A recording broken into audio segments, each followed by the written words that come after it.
Picture this: a single manuscript, its pages yellowed with age, containing ideas so revolutionary they could have changed the course of human history. Now imagine an entire library filled with thousands of such texts, each one a thread in the vast tapestry of medieval knowledge. But here's the haunting truth: many of these libraries are gone forever, reduced to ashes, scattered by war, or simply lost to time. Their absence isn't just a gap in history, it's a void where entire civilizations' worth of wisdom once thrived. Today, we're setting out on a journey to uncover 25 of these lost medieval libraries, the priceless knowledge they guarded, and the mysteries that vanished with them. Think about how much we don't know. Ancient scholars once walked the halls of these libraries, their shelves groaning under the weight of scientific treatises, philosophical debates, and religious texts that challenged the status quo. Some of these works contained medical breakthroughs centuries ahead of their time. Others held maps of lands we've only rediscovered in modern eras. And then there were the stories, epics, poems, and chronicles that could have given us entirely new perspectives on the medieval world. But in an instant, through fire, conquest, or neglect, they were erased. The loss isn't just about books, it's about the voices silenced, the ideas snuffed out before they could shape the future. What if I told you that some of these libraries might still exist hidden beneath the ruins of monasteries, buried in forgotten caves, or tucked away in private collections, waiting to be found? The search for them isn't just an academic pursuit, it's a race against time to recover fragments of our shared human story. Over the course of this video, we'll explore the rise and fall of these legendary repositories, from the grand scriptoriums of Constantinople to the secluded vaults of Moorish Spain.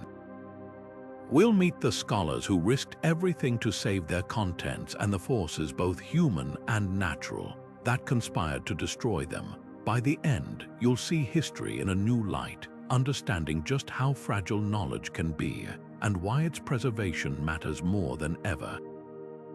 So let's begin. To understand the true weight of what was lost, we have to step into the world these libraries inhabited.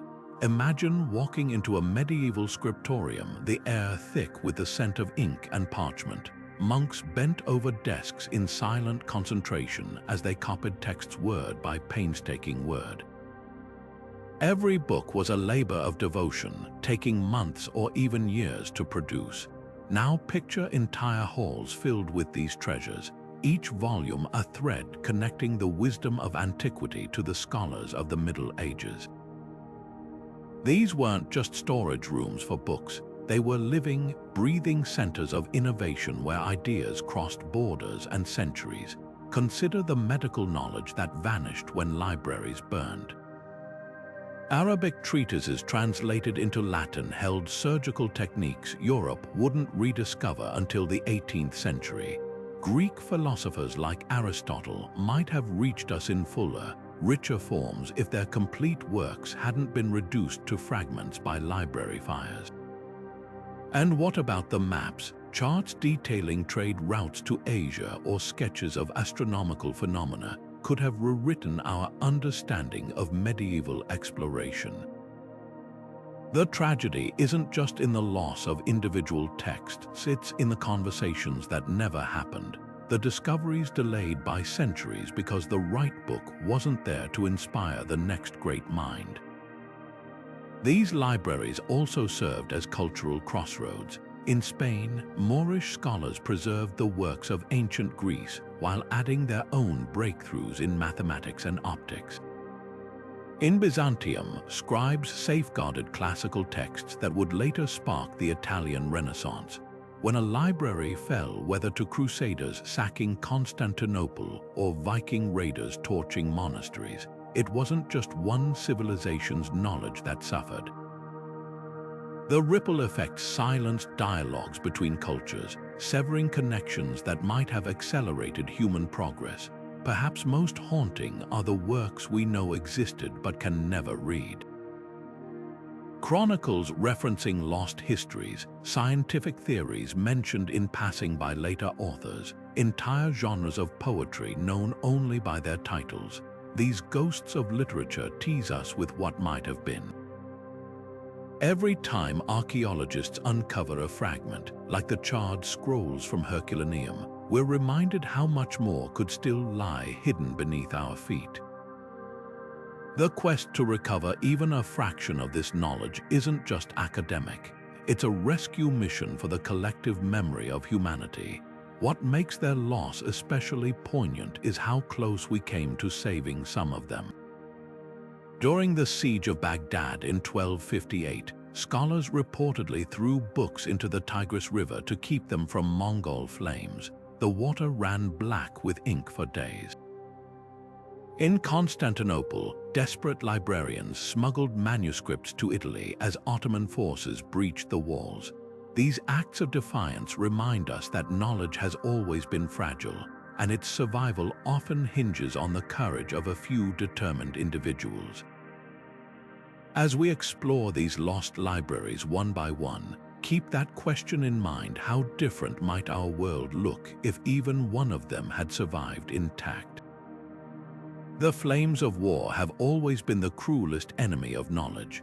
When armies clashed in the medieval world, libraries often became collateral damage, not just burned by accident, but systematically targeted as symbols of cultural power.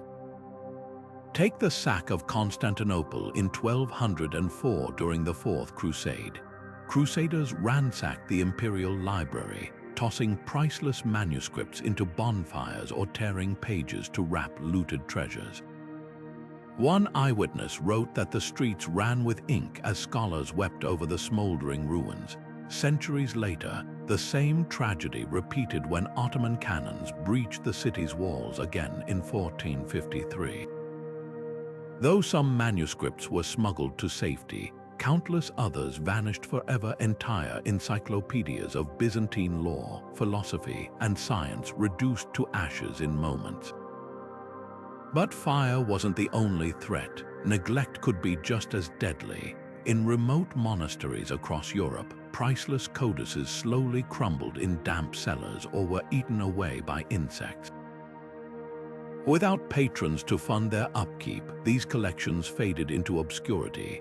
A startling example comes from Ireland's monastic libraries, where 9th-century Viking raids scattered scholars and left books to rot in abandoned scriptoriums. Centuries later, locals would find brittle pages embedded in peat bogs, the last remnants of illuminated gospels and Celtic astronomical charts. Even when texts survived, they were often repurposed in heartbreaking ways. Palimpsests show how medieval scribes scraped off ancient Greek geometry treatises to reuse parchment for prayer books. Deliberate destruction, though, carries a special kind of anguish. During the Spanish Reconquista, Cardinal Cisneros ordered the burning of thousands of Arabic manuscripts in Granada, an attempt to erase Islamic intellectual heritage. Flames consumed works on algebra, optics, and medicine that had taken generations to compile. Similarly, Henry VIII's dissolution of England's monasteries in the 1530s saw libraries dismantled overnight, their books sold as scrap parchment or used to stuff furniture. One surviving account describes a London shopkeeper cutting up a 9th-century Bible to wrap parcels, unaware it contained the only known copy of a lost saint's biography. Nature, too, played its part in these tragedies. The Great Flood that submerged Alexandria's daughter library in 1349 drowned irreplaceable texts on Mediterranean trade routes. Earthquakes toppled vaults in Antioch, burying early Christian commentaries under rubble. Even something as simple as a candle left unattended could doom centuries of work, like the fire that gutted the cathedral library of Chartres in 1296, taking with it hundreds of musical notations that might have revolutionized our understanding of medieval chant. Yet amid all this loss, there's a tantalizing thread of hope. archaeologists still uncover fragments, like the recent discovery of a hidden chamber beneath a Sicilian monastery, where dampness preserved waterlogged pages of an 11th century herbal. Divers off the coast of Cyprus found lead-lined chests containing parchment scrolls salvaged from a sinking ship, and urban legends persist of sealed chambers beneath cities like Cordoba, where entire libraries may have been walled up for safekeeping during sieges. These scattered clues remind us that while history's greatest libraries are gone, whispers of their treasures might still await in the unlikeliest places. The lesson here is stark: knowledge is never truly safe. It takes a single moment of violence, a generation of indifference, or an act of nature to erase what took centuries to build. But it also takes just one determined person, a monk hiding a manuscript in his robe, a scholar smuggling books across borders, to keep the flame alive. As we explore these lost libraries in detail, remember this fragile balance between destruction and preservation. Every book saved or lost reshaped the world we live in today. The story of the Library of Alexandria didn't end with its fiery destruction. Long after its halls fell silent, its legend haunted the medieval world like an unfulfilled promise.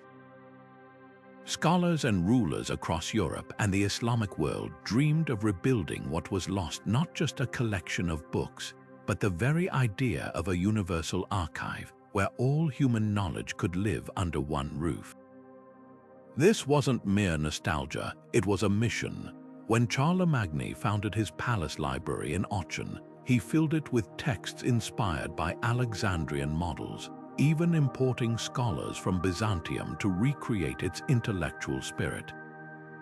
In Baghdad, the House of Wisdom echoed Alexandria's ambition, translating Greek philosophy alongside Persian and Indian texts, proof that the ideal outlived the institution. But here's the tantalizing mystery: some Alexandrian scrolls may have survived longer than we think. Manuscripts rescued before the library's final collapse could have traveled hidden in merchant caravans or tucked into monastic satchels.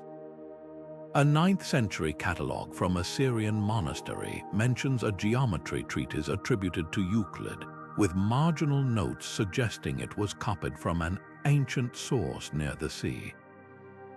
Could this have been an Alexandrian original? Even more intriguing are the accounts from Crusader knights who claimed to find pagan books of wondrous age in Egyptian vaults during their campaigns. None of these texts survive today, but their descriptions match works last seen in Alexandria's catalogue. The library's shadow extended beyond physical books. Its organizational genius catalogues, subject classifications, even early interlibrary loans became the blueprint for medieval scriptoriums. Monks in Monte Cassino and Cluny adopted its methods, meticulously copying and cross-referencing works as if trying to reassemble Alexandria's shattered mirror. And when the University of Paris built its first library in 1257, scholars explicitly cited Alexandria as their model, calling it the North Star of learning. Yet this reverence made the loss even more painful. Every time a medieval library burned, historians whispered the same fear: this is Alexandria again.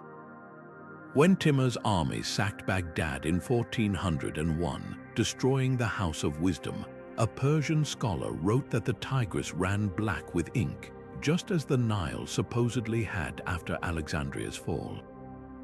The parallel was no accident. These weren't just buildings burning, they were cycles of grief repeating. Perhaps that's why the search for surviving fragments feels so urgent. In 2012, archaeologists excavating a Vienna monastery found a palimpsest, a reused parchment with faint traces of a Greek medical text beneath Latin prayers. Multispectral imaging revealed it matched a work by Galen, last documented in Alexandria's inventory. Like a message in a bottle, it had traveled centuries to reach us. Other clues linger in unexpected places. A 12th century Armenian historian mentions books of the Sea Kings stored in an Anatolian fortress, while a Moorish traveler's diary describes strange diagrams in a Toledo basement that sound eerily like Heron of Alexandria's engineering sketches.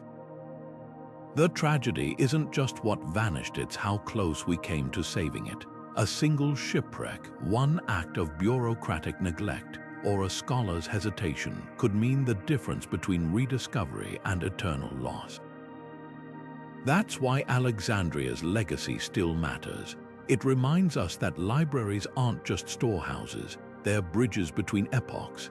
Every time a medieval scribe copied a crumbling text, they were casting a line across the darkness of time, hoping someone would catch it. And sometimes, against all odds, we still do. If walls could speak, the Imperial Library of Constantinople would tell a story of resilience and ruin spanning nearly 1,000 years. Founded in the 4th century under Emperor Constantius II, this wasn't just a library, it was the last stronghold of classical wisdom. Picture vaulted halls lined with cedar shelves, each holding meticulously copied manuscripts of Plato's dialogues, Archimedes' mathematical proofs, and Hippocrates' medical treatises. These weren't mere books, they were the intellectual lifeblood of antiquity, preserved through wars, plagues, and shifting empires. At its peak, the library held over 100,000 volumes, serving as a beacon for scholars from Baghdad to Rome. But survival came at a cost. The first major blow came in 1204, when Crusaders' fellow Christians stormed the city during the Fourth Crusade. Eyewitness accounts describe soldiers tossing priceless codices into bonfires to melt their gold leaf bindings, while others used pages as kindling for cooking fires. A Byzantine historian wrote of watching a soldier tear apart a volume of Aristotle's lost dialogues to stuff his boots, oblivious to the treasure in his hands. The irony was crushing. These were the same texts that had fueled Europe's universities, now burning at the hands of those who might have benefited from them most. Yet somehow the library endured. Like a phoenix, it kept rising from the ashes. After the Crusaders left, scholars scrambled to salvage what remained. Some manuscripts had been smuggled to monasteries in Greece. Others were hidden in underground cisterns beneath the city. By the 1400s, the library had regained a fraction of its former glory, until the Ottoman siege of 1453 delivered the final blow. As Sultan Mehmed's cannons breached the walls, librarians reportedly threw books into wells rather than let them be captured. One surviving letter from a Venetian merchant describes seeing the smoldering ruins, his boots crunching on half-charred pages of Euclid's geometry. What makes these losses especially devastating are the gaps they left in our understanding.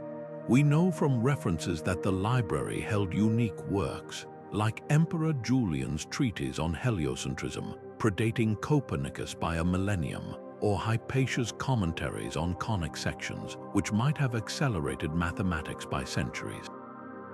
Even the surviving fragments tease us with what's gone. A single charred page from Galen's lost work on anatomy, found in a Vienna archive, confirms he discovered the circulatory system 1,200 years before Harvey, but the rest of the text is ash. The library's true legacy, though, lies in what escaped.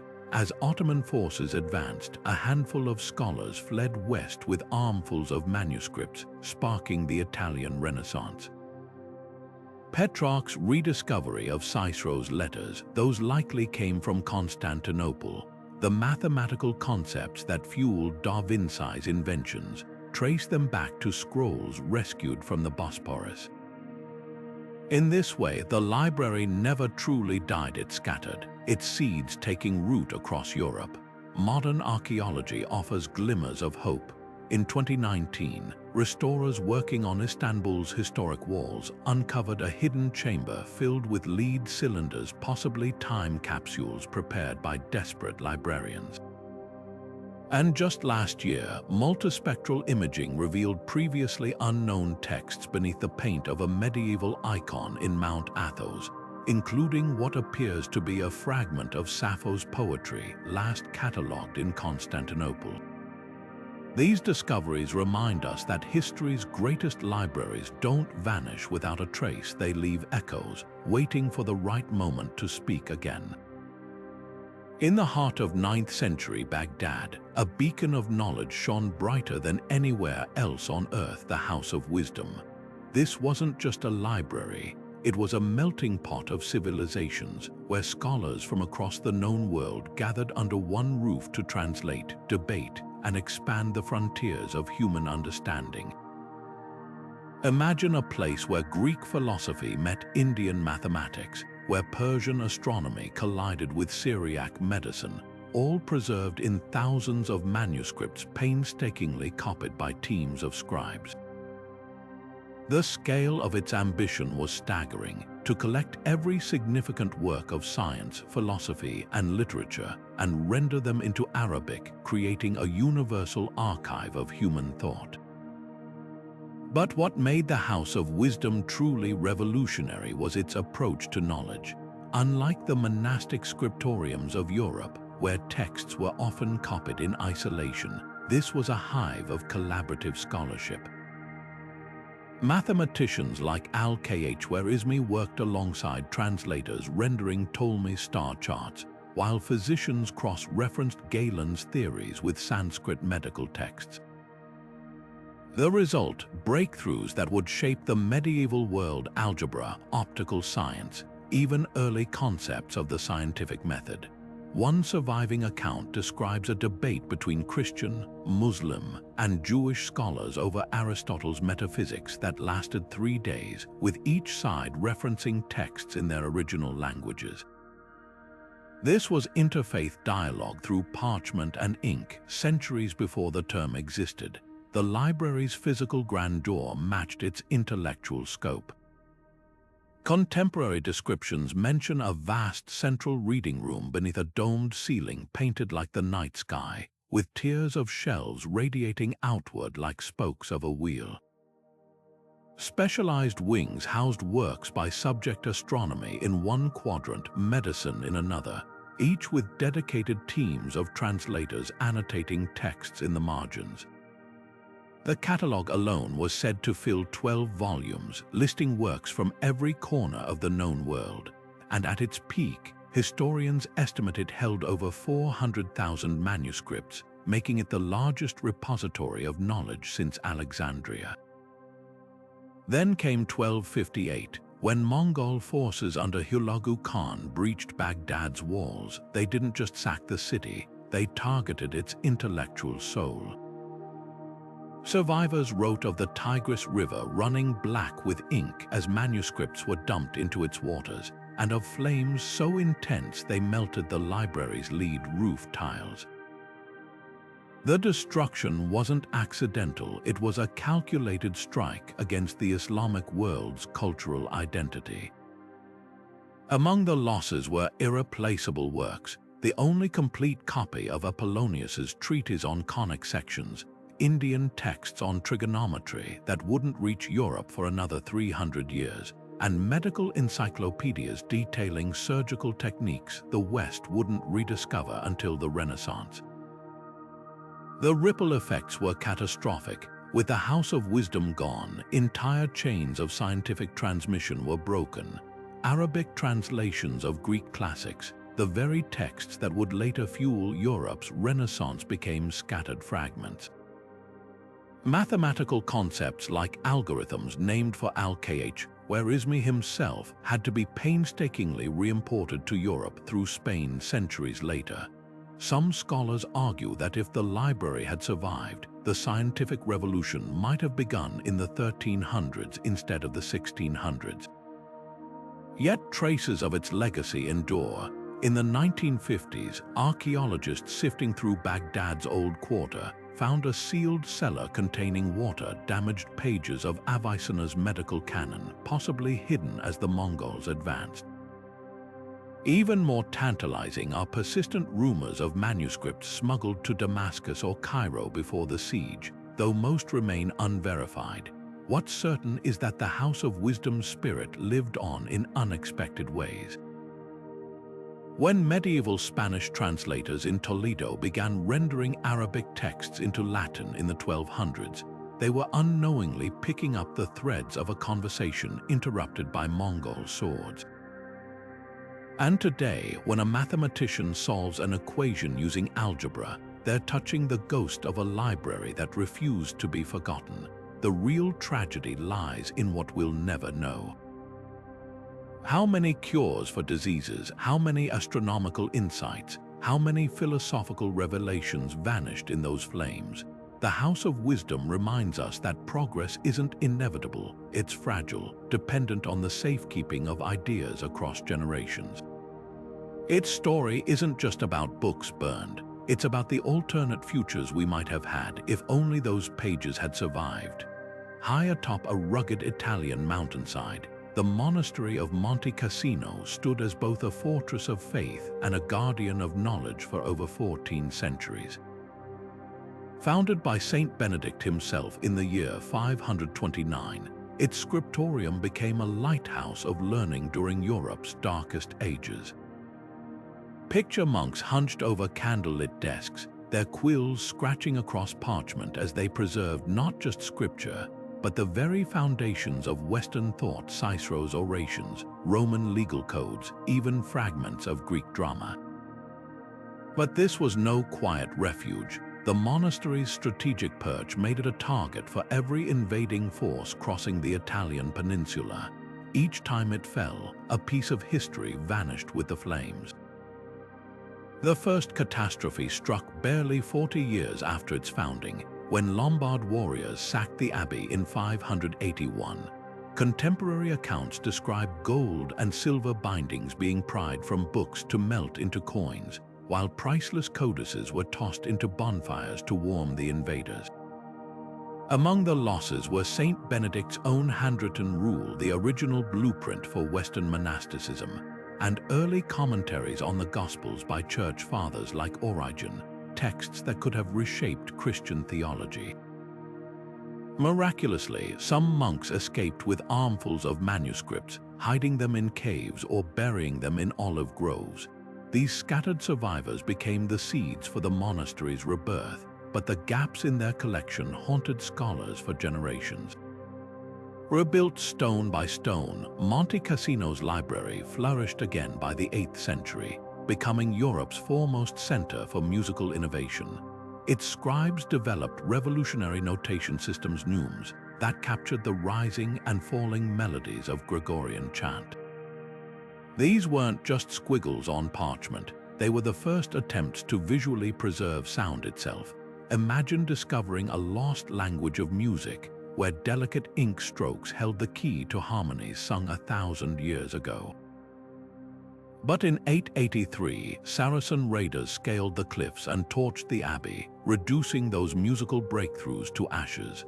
A single surviving leaf from this era, now in a Vatican archive, shows tantalizing traces of a chromatic scale that wouldn't reappear in Europe until the Renaissance.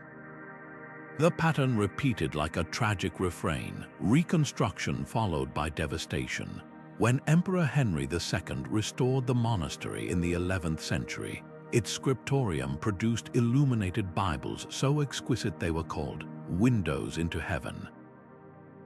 Yet the earthquake of 1349 sent its towers crashing down, burying vaults filled with legal texts that had governed medieval Italy. Each disaster left the library poorer, not just in volumes but in the connective tissue of knowledge. Marginal notes linking one text to another, scholarly debates preserved in flyleaves, even the faint fingerprints of scribes left in ink.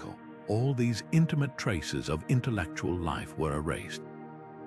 Then came the 20th century's cruelest blow. During World War II's Battle of Monte Cassino in 1944, Allied bombers reduced the abbey to rubble, convinced German forces were using it as a stronghold. The truth, the library's custodian had secretly evacuated most manuscripts to Rome, but couldn't save the building itself or the irreplaceable catalog system that mapped relationships between texts. Archivists later realized the real casualty wasn't just the books they lost, but the ability to reconstruct how medieval scholars thought. Without those shelf marks and borrowing records, centuries of intellectual networks turned to dust. Yet even in ruin, Monte Cassino whispers secrets. In 2014, restorers found a hidden compartment under the abbey's crypt containing water-damaged pages of Boethius, Consolation of Philosophy, with annotations suggesting it was the personal copy of St. Thomas Aquinas. And rumors persist of an underground chamber near the original scriptorium, where monks may have walled up precious codices during sieges. These fragments remind us that every lost library leaves behind ghosts, not just of words vanished, but of conversations across time that were cut short. When we mourn Monte Cassino, we're mourning all the silent duets between ancient scribes and future readers that never had the chance to unfold. Under the rule of Caliph Al-Hakam II, the city of Cordoba became the intellectual capital of 10th century Europe, and at its heart stood a library so vast it made contemporary European collections look like modest bookshelves. This wasn't just a repository of Islamic texts. It was a crossroads where Jewish rabbis, Christian monks, and Muslim scholars worked side by side, translating Greek philosophy, Persian astronomy, and Indian mathematics into Arabic, Latin, and Hebrew. Picture a labyrinth of sunlit courtyards, each connected by archways lined with cedarwood shelves holding over 400,000 volumes. The catalogue alone required a team of librarians to maintain, with entries for everything from Hippocratic medical texts to detailed star charts predicting eclipses centuries in advance. What made Cordoba's library revolutionary was its inclusivity. While much of Europe was mired in the so-called Dark Ages, this was a place where knowledge transcended borders and faiths. One surviving account describes a Christian scribe from Toulouse working alongside a Jewish physician to translate Galen's anatomical studies, while a Moorish mathematician corrected errors in Ptolemy's geographic coordinates. The Caliph himself was rumored to send agents as far as Baghdad and Damascus, offering fortunes for rare manuscripts, including, according to one chronicle, 1,000 pieces of gold for a single volume of Aristotle's lost dialogues. But this golden age couldn't last. After Al-Hakam's death in 976, religious hardliners gained influence, viewing the library's pluralism as a threat. The new Caliph, Al-Mansur, ordered the burning of un-Islamic texts, a category so broadly defined it included works on philosophy, non-Muslim history, and even mathematics deemed too abstract. Scholars whispered of bonfires in the courtyards where piles of books smoldered for weeks. Some managed to smuggle manuscripts out, hiding them in caves or sewing them into the linings of merchant caravans bound for Toledo or Granada. Others weren't so lucky. The physician Albucases, for instance, lamented in his journals that his life's work on surgical instruments had been reduced to ashes, setting back medical progress by generations. The greatest tragedy lies in what Cordoba's loss meant for Europe's intellectual awakening. Many of the Greek classics that fueled the Renaissance, Aristotle's logic, Euclid's geometry, Ptolemy's astronomy, had been preserved and expanded upon in Cordoba's halls. When the library fractured, so did the pipeline of knowledge. A 12th century monk in Cluny, frustrated by gaps in his copy of Plato's Timaeus, wrote in the margins, "If only the Moors still kept their treasures at Cordoba." The irony, his monastery likely owned a manuscript that had once been part of that very collection, rescued by some long-forgotten scholar. Yet whispers of the library persist in tantalizing fragments. In 2014, a restoration team working on a Cordoba synagogue discovered a hidden compartment behind a prayer niche. Inside were water-damaged pages of Maimonides' early notes, with marginalia referencing a great catalogue now lost. Even more intriguing are the accounts of Moroccan traders who, as late as the 1700s, spoke of family vaults in Fez holding books from the time of the caliphs, their leather covers still stamped with Cordoba's crescent moon insignia. The legacy of Cordoba's library isn't just in the books that burned, but in the model it offered proof that diverse traditions could thrive together. Its destruction didn't just erase texts, it severed a dialogue that might have accelerated Europe's scientific revolution by centuries. Every time a modern scholar pores over a medieval Arabic-Latin dictionary or puzzles out an annotated Euclidean proof, they're touching the ghost of a library that believed knowledge had no borders and mourning what might have been. While the great libraries of Alexandria and Constantinople dominate historical memory, Rome's imperial collection, the Library of the Caesars, lurks in the shadows, its story fragmented like the marble ruins beneath modern piazzas. Established by Emperor Augustus near the Temple of Apollo on the Palatine Hill, this wasn't just a storehouse for scrolls, it was a political statement, proof that Rome could outshine even Alexandria as the world's intellectual capital. Picture gilded halls where senators rubbed shoulders with Greek scholars, debating freshly unrolled manuscripts of Livy's lost histories or Seneca's suppressed treatises. Unlike the monastic scriptoria of medieval Europe, this was knowledge wielded as power, with librarians curating collections to flatter emperors or discredit rivals. The library's greatest treasure may have been its archives of pagan rituals, detailed accounts of Etruscan divination, Celtic Druidic lore, and Mithraic mysteries, all systematically collected as Rome absorbed foreign cultures. One surviving letter from Pliny the Younger mentions a hall of secret things containing prophecies banned by previous emperors. These weren't just curiosities, they were the DNA of pre-Christian Europe, meticulously documented before being erased by the rise of Christianity. When Constantine moved the empire's capital to Constantinople in the 4th century, scholars scrambled to transfer these texts eastward, but how much actually survived the journey? A 6th century inventory from Byzantium lists Roman books of the old gods that later vanished during the iconoclasm, leaving historians to wonder if these were the last remnants of the Palatine collection. What makes the library's disappearance especially frustrating is its possible survival beneath modern Rome. Unlike Alexandria's spectacular destruction, the Library of the Caesars seems to have faded quietly, possibly buried under landslides from the Palatine's crumbling slopes or repurposed as medieval churches. Archaeologists working near the Domus Tiberiana in 2018 uncovered a vault filled with lead tubes, likely scroll cases, their contents long since decayed into unreadable lumps. Even more tantalizing are the rumors surrounding the Vatican's subterranean archives, where some scholars believe pagan texts may have been preserved, not destroyed, by early Christian librarians seeking to understand the enemy. The real tragedy lies in the historical gaps this library might have filled. Its shelves likely held eyewitness accounts of Rome's founding, detailed records of Carthage before its obliteration, and perhaps even Julius Caesar's lost treatise on language reform. One tantalizing clue survives. A palimpsest discovered in the 1800s revealed fragments of Cicero's De Republica beneath a medieval text with marginal notes referencing a greater version held in the Imperial Library.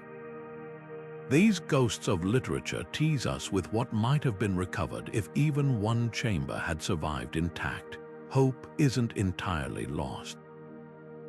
Ground-penetrating radar has revealed anomalies beneath the Palatine that could be storage chambers, and recent excavations near the Circus Maximus uncovered a 1st-century bookshop, whose inventory lists match titles known to have been in the imperial collection. Every such discovery hints that fragments of Rome's greatest library may still lie buried, waiting for the right shovel to uncover them. Until then, its story remains the ultimate paradox, a vanished archive that may hold the key to understanding how deliberate forgetting shaped Western history itself. Tucked away in the rolling hills of Burgundy, the Abbey of Cluny once stood as the spiritual and intellectual epicenter of medieval Europe.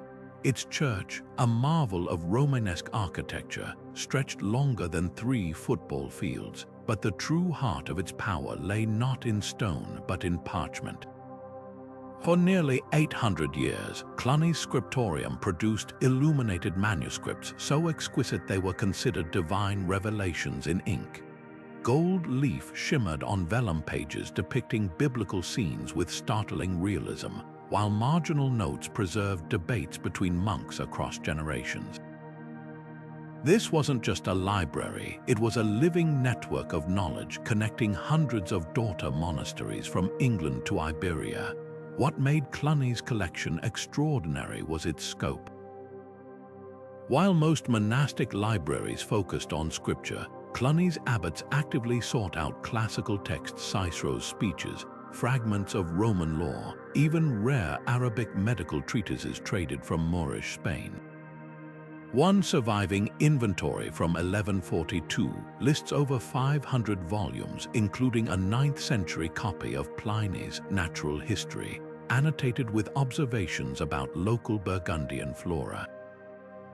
The monks didn't just hoard these treasures, they put them to work. When Pope Urban II planned the First Crusade in 1095, he reportedly consulted Cluny's maps of Jerusalem, copied from ancient Roman itineraries hidden in the abbey's vaults. But the library's true masterpiece was its musical archive.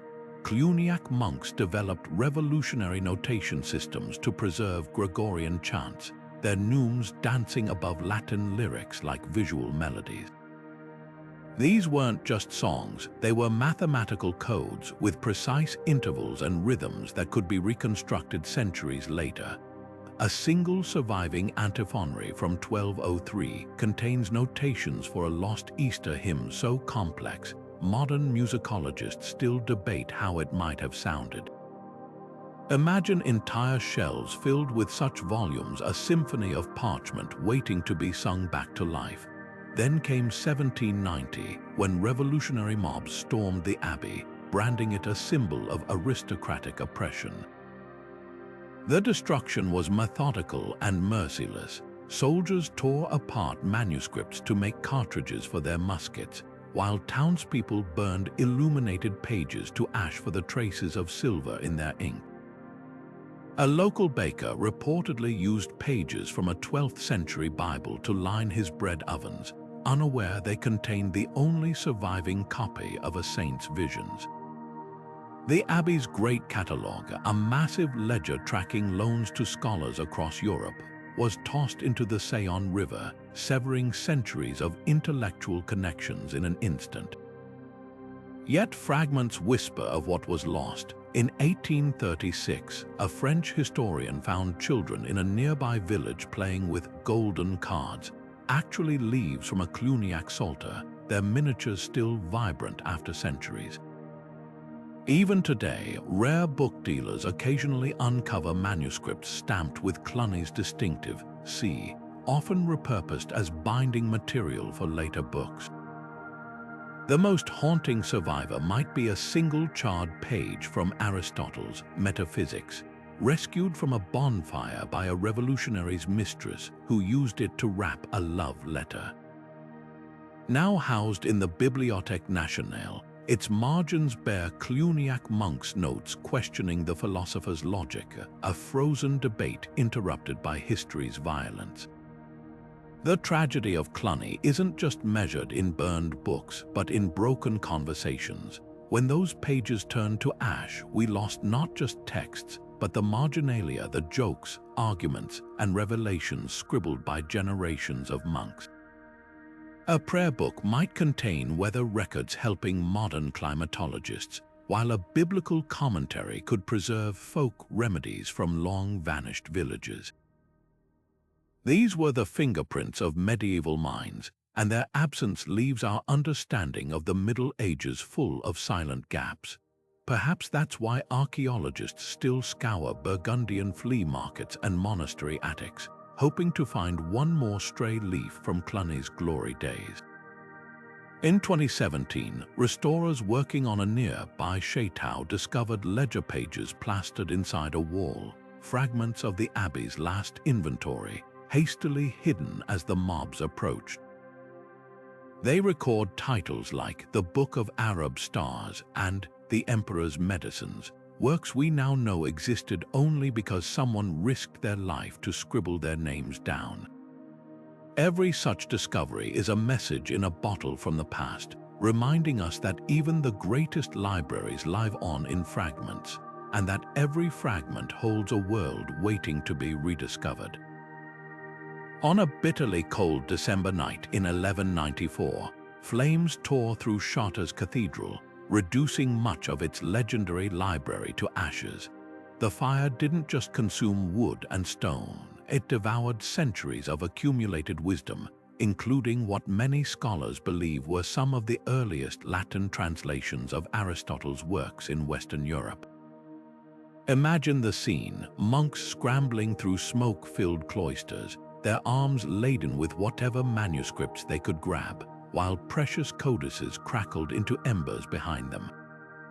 Among the losses were theological treatises, musical notations for long-forgotten chants, and possibly even fragments of pre-Christian philosophy smuggled from Byzantium.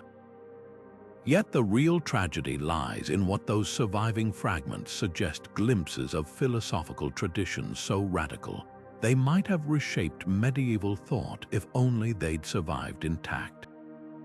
One charred survivor tells a particularly tantalizing story. A single parchment leaf, now kept under climate-controlled glass in Paris, contains commentary on Aristotle's physics, but with startling deviations from the standard medieval interpretations. The anonymous scribe argues that matter and motion aren't just abstract concepts, but manifestations of divine energy, blending Aristotelian logic with something resembling Neoplatonism. This wasn't just academic musing, it was evidence of a lost intellectual current that might have bridged the gap between ancient philosophy and Renaissance science centuries earlier. Even more intriguing are the marginal sketches, crude diagrams of planetary orbits that look nothing like the geocentric models taught in medieval universities. Were these the work of a lone heretic, or proof that Chartres scholars had access to cosmological ideas far ahead of their time? The library's musical holdings add another layer of mystery. Before the fire, Chartres was renowned for its school of composers, who developed revolutionary polyphonic techniques. Fire-scarred fragments of their antiphonries reveal notation systems so advanced, modern musicologists struggle to reconstruct them fully. One barely legible page shows a four-part harmony predating similar compositions elsewhere by at least 50 years, suggesting Chartres might have been the cradle of medieval polyphony. What other musical breakthroughs vanished in the blaze? The answer may lie in an unexpected place: the cathedral's famous labyrinth. Recent acoustic studies show its winding paths create perfect harmonic resonance for Gregorian chant, hinting that the library's lost treatises on sacred geometry and sound may have physically shaped the building itself. Chartres librarians weren't passive victims of the disaster. In the fire's aftermath, they launched a frantic salvage operation, combing through the ruins for any salvageable pages. Some surviving manuscripts bear water stains from being tossed into wells, while others show singed edges where monks literally snatched them from the flames. These rescued texts became the seeds of Chartres' rebuilt collection, but the gaps were permanent. A 12th century inventory lists works like The Book of the Seven Planets and The Mirror of Natural Secrets, titles that appear nowhere else in medieval records.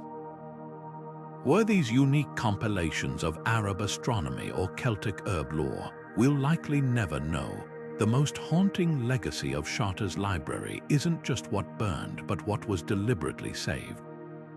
Among the few intact survivors is a peculiar volume containing Aristotle's Metaphysics, bound together with a treatise on alchemy, an unthinkable pairing in later medieval universities where such subjects were rigorously separated. This physical binding suggests Chartres scholars saw no contradiction between rational philosophy and experimental science, a unity that the fire's aftermath would tragically fracture. When the library rose from the ashes, its new collections conformed to increasingly rigid theological norms, leaving those charred fragments as the only clues to a more daring intellectual past. Modern technology offers slim hope of recovery. Multispectral imaging has revealed faint undertexts in some salvaged manuscripts, palimpsests, where earlier, scraped-off writings linger like ghosts. One such page, when analyzed, showed traces of a Greek poem about the nature of time, copied over by a 13th-century scribe writing a routine sermon. These layered texts remind us that every medieval library was a palimpsest too, its present collection built atop the ruins of what came before. Chartres' fire didn't just destroy books, it erased an entire way of thinking, leaving behind only charred whispers of what might have been. Long before the University of Paris became Europe's intellectual powerhouse, its scholars worked in the shadow of an invisible enemy, the fragility of knowledge itself. In the 12th and 13th centuries, before Gutenberg's press standardized texts, every book in its collections was painstakingly copied by hand, making each volume as irreplaceable as a fingerprint. The university's early libraries weren't grand marble halls, but cramped chambers where precious manuscripts chained to desks jostled for space with ink-stained students. These weren't just books, they were the lifeblood of medieval theology, philosophy, and science until riots, fires, and censorship tore through them like a scythe. The first major blow came in 1229, when a dispute between students and local tavern owners spiraled into violence. Contemporary chronicles describe how a mob stormed the left bank schools, tossing manuscripts into the Seine in a grotesque parody of scholarly debate. Among the losses were early commentaries on Peter Lombard's Sentences, the theological textbook that shaped medieval Christian thought, with marginal notes offering radical reinterpretations of original sin. Even more devastating was the disappearance of Abelard's personal library, rumored to contain his unpublished critiques of church doctrine. When the waters receded, fishermen reportedly salvaged pages stuck to their nets, the ink now blurred into illegibility by the river's currents. Fire proved an even deadlier foe. The university's first dedicated library, established in 1289 near the Sorbonne, burned to the ground barely 30 years later. Flames consumed unique copies of Aristotle's works freshly translated from Arabic texts that had only recently escaped church condemnation. One surviving account by a Franciscan friar laments the loss of a compendium on optics by Alhazen, its pages filled with experimental diagrams that wouldn't reappear in Europe until the Renaissance. The fire's aftermath revealed a cruel irony. The very chains meant to protect books from theft had prevented monks from carrying them to safety. Yet perhaps the most insidious threat wasn't flames or riots, but censorship. In 1277, Bishop Tempier's condemnation of 219 philosophical propositions triggered a purge of university shelves. Works by Averroes and Maimonides were stripped of their bindings and burned in public squares, while suspect passages in Thomas Aquinas' writings were literally scraped away by nervous librarians. The theological gaps this created were profound. A recently discovered palimpsest in the Vatican archives shows traces of a lost Parisian lecture on free will, its original text scrubbed away to make room for an orthodox sermon. What makes these losses especially haunting are the whispers of what might have been. Before the purges, Paris's libraries reportedly held Arabic medical texts describing the circulatory system centuries before Harvey, and Jewish Kabbalistic works blending mathematics with mysticism. Some fragments survived through sheer luck, like the charred corner of a 13th century notebook found walled up in a Parisian bakery in 1904, its half-legible diagrams suggesting an early theory of gravity. Others live on only in references, like the Book of the Two Philosophies, cited by Roger Bacon but never found. The university's story isn't just about destruction, though it's about stubborn resilience. After each disaster, scholars rebuilt their collections from scraps, trading with monasteries as far as Canterbury and Toledo. A single surviving catalogue from 1345 shows how they adapted, listing replacements for burned books alongside ominous blanks where certain titles should have been. These gaps became silent protests, memorials to ideas that couldn't be recovered. Modern technology is now peeling back layers of this lost history. Multispectral imaging has revealed suppressed passages in surviving manuscripts, like a Parisian copy of Augustine's City of God, where a scholar's marginal note arguing for pagan salvation was later covered with pious corrections. Even the stones of the Latin Quarter have stories to tell. In 2018, construction workers near the Pantheon uncovered a medieval waste pit filled with parchment fragments, discarded drafts from the university's scriptorium.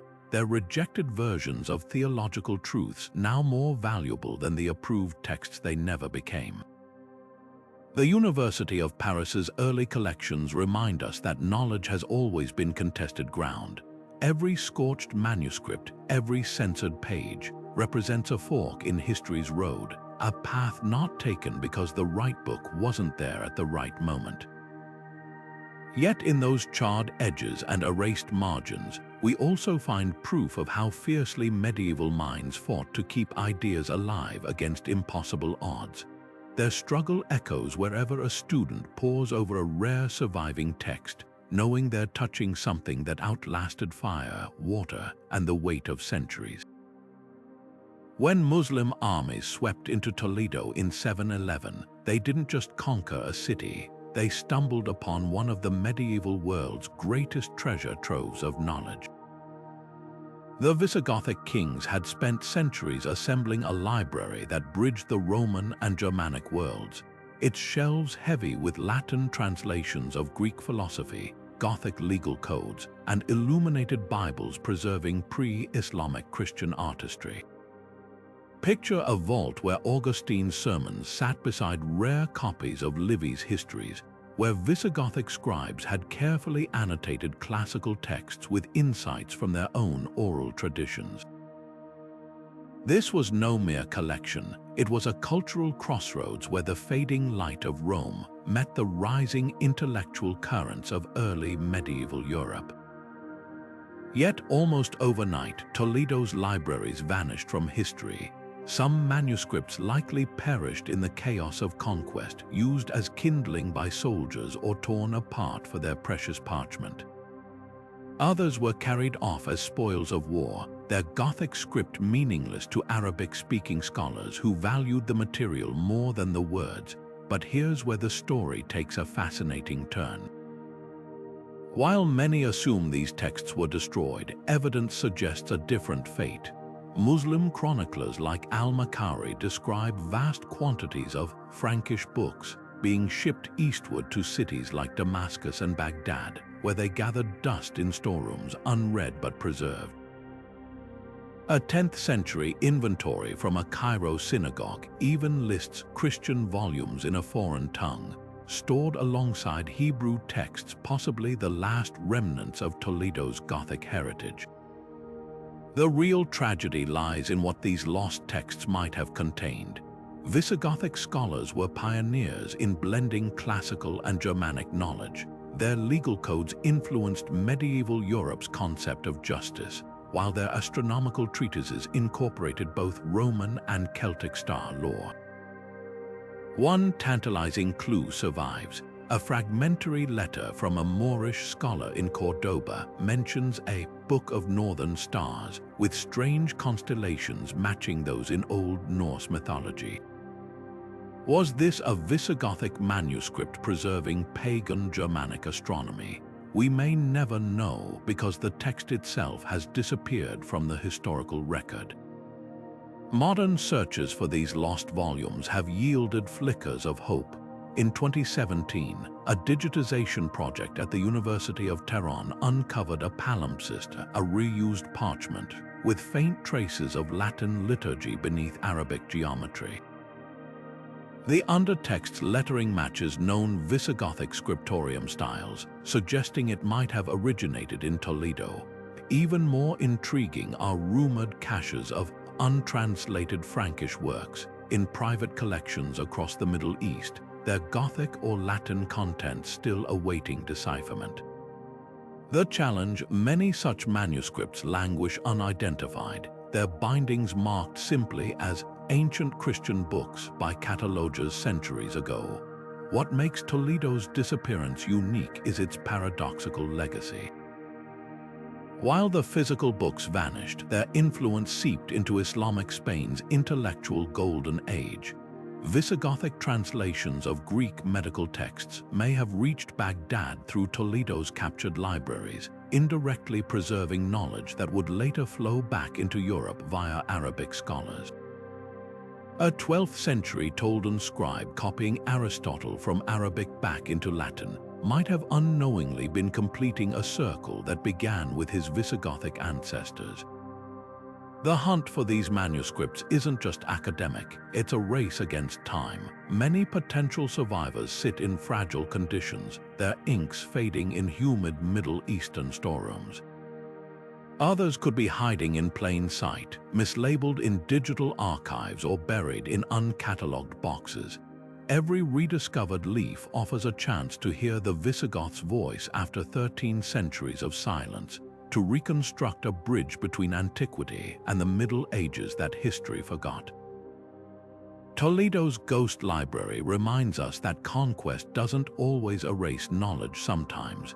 It just scatters the pieces, waiting for future generations to piece them back together. High in the Alps, where snow-capped peaks guard ancient secrets, Salzburg Cathedral once sheltered a library that bridged two worlds. This wasn't just another medieval collection. It was a living archive of Europe's tumultuous transition from paganism to Christianity.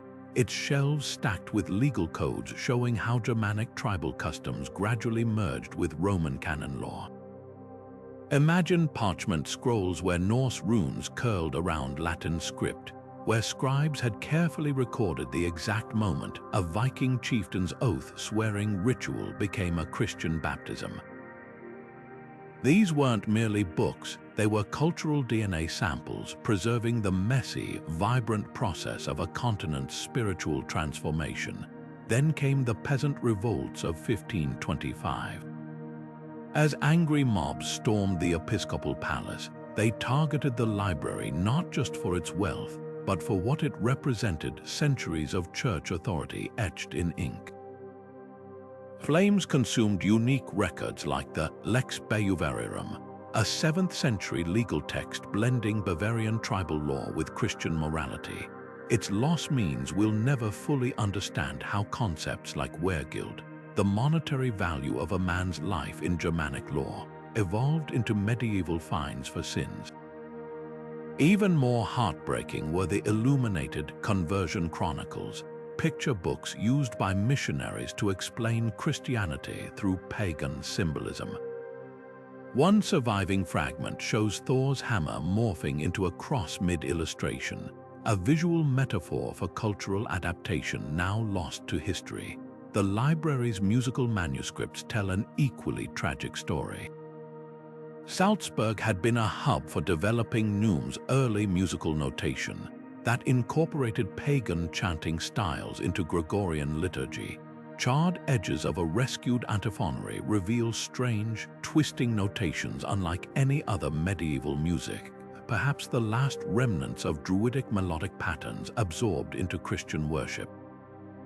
Modern scholars can only guess at how these hybrid compositions might have sounded, just as we'll never hear the forest psalms mentioned in a catalogue, hymns allegedly adapted from woodland spirit invocations. Yet fragments survive in unexpected places. In 1982, restorers found strips of parchment lining a bishop's mitre in a Salzburg antique shop, scraps from a pagan Christian calendar marking feast days for both saints and harvest gods. Even more remarkably, a 13th century German law code discovered in a Swiss attic in 2015 contains marginalia directly quoting lost Salzburg texts, proving some knowledge escaped the flames. These scattered clues suggest the library's true legacy wasn't just what burned, but how its contents had already seeded ideas across Europe. What makes Salzburg's loss so poignant is its timing.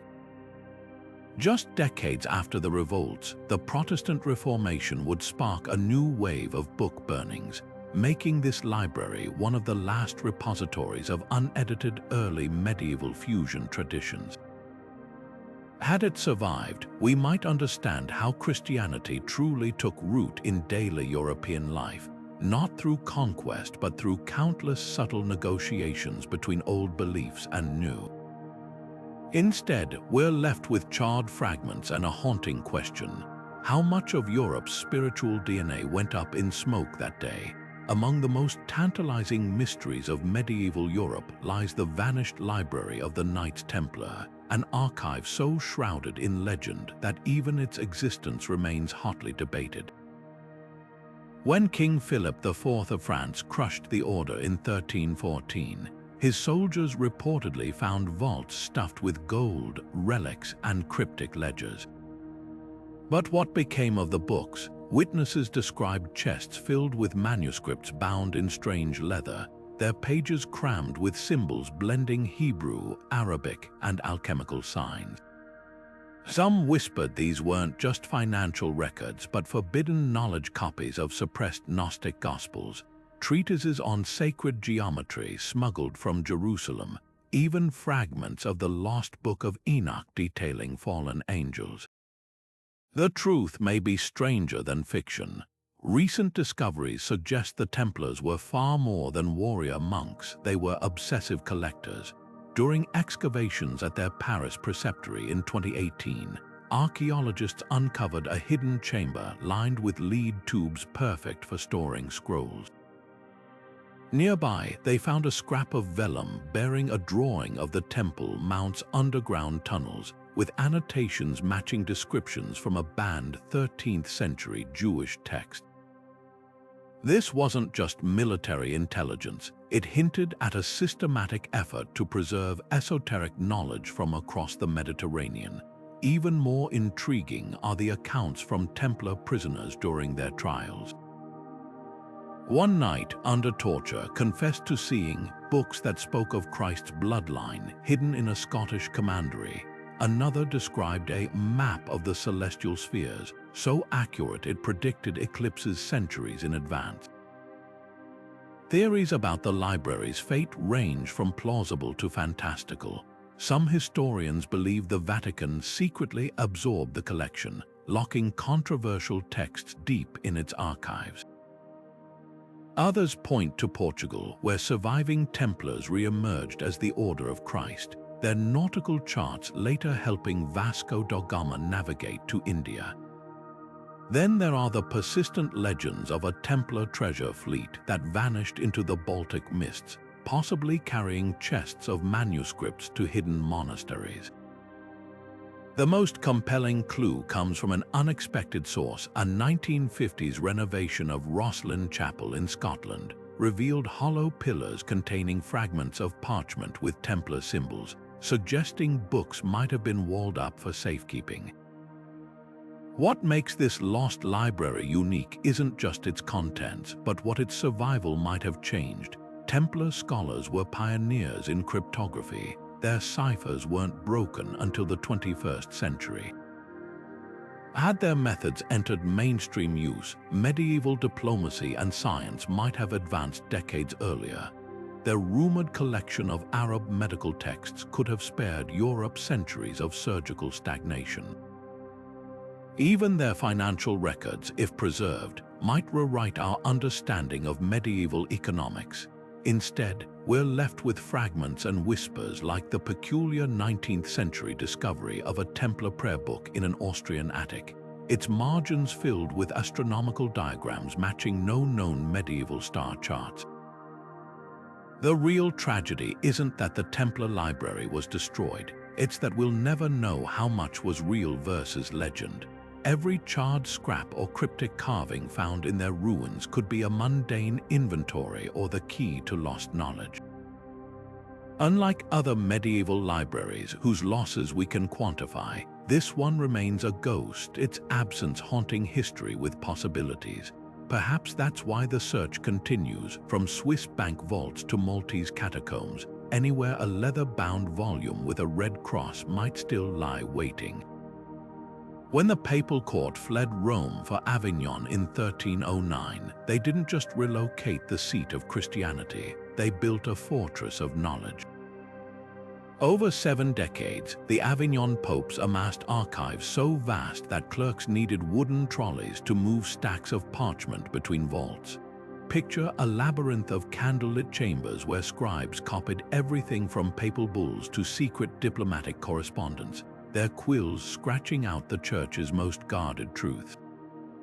This was no ordinary library. It held the receipts of power, documenting everything from clandestine alliances with Mongol khans to suppressed theological debates about the nature of salvation.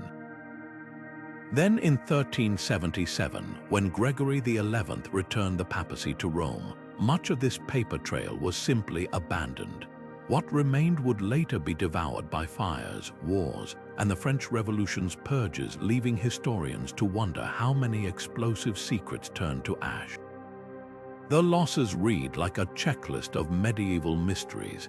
Entire registers of the Inquisition's trials vanished, taking with them first-hand accounts of what really happened to the Cathars and Templars. Tax records that could reveal how much wealth flowed from European monarchs to the papal coffers were reportedly used to stuff mattresses by Avignon's new secular administrators.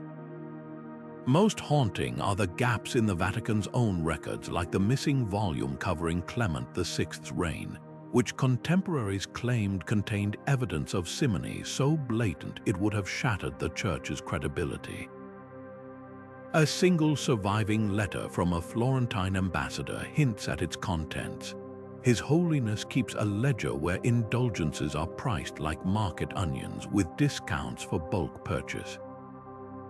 Some documents barely escaped destruction. In 1859, workers renovating Avignon's papal palace discovered a hidden alcove behind a collapsed wall. Inside were water-stained pages from the original trial records of Joan of Arc, contradicting official versions of her condemnation.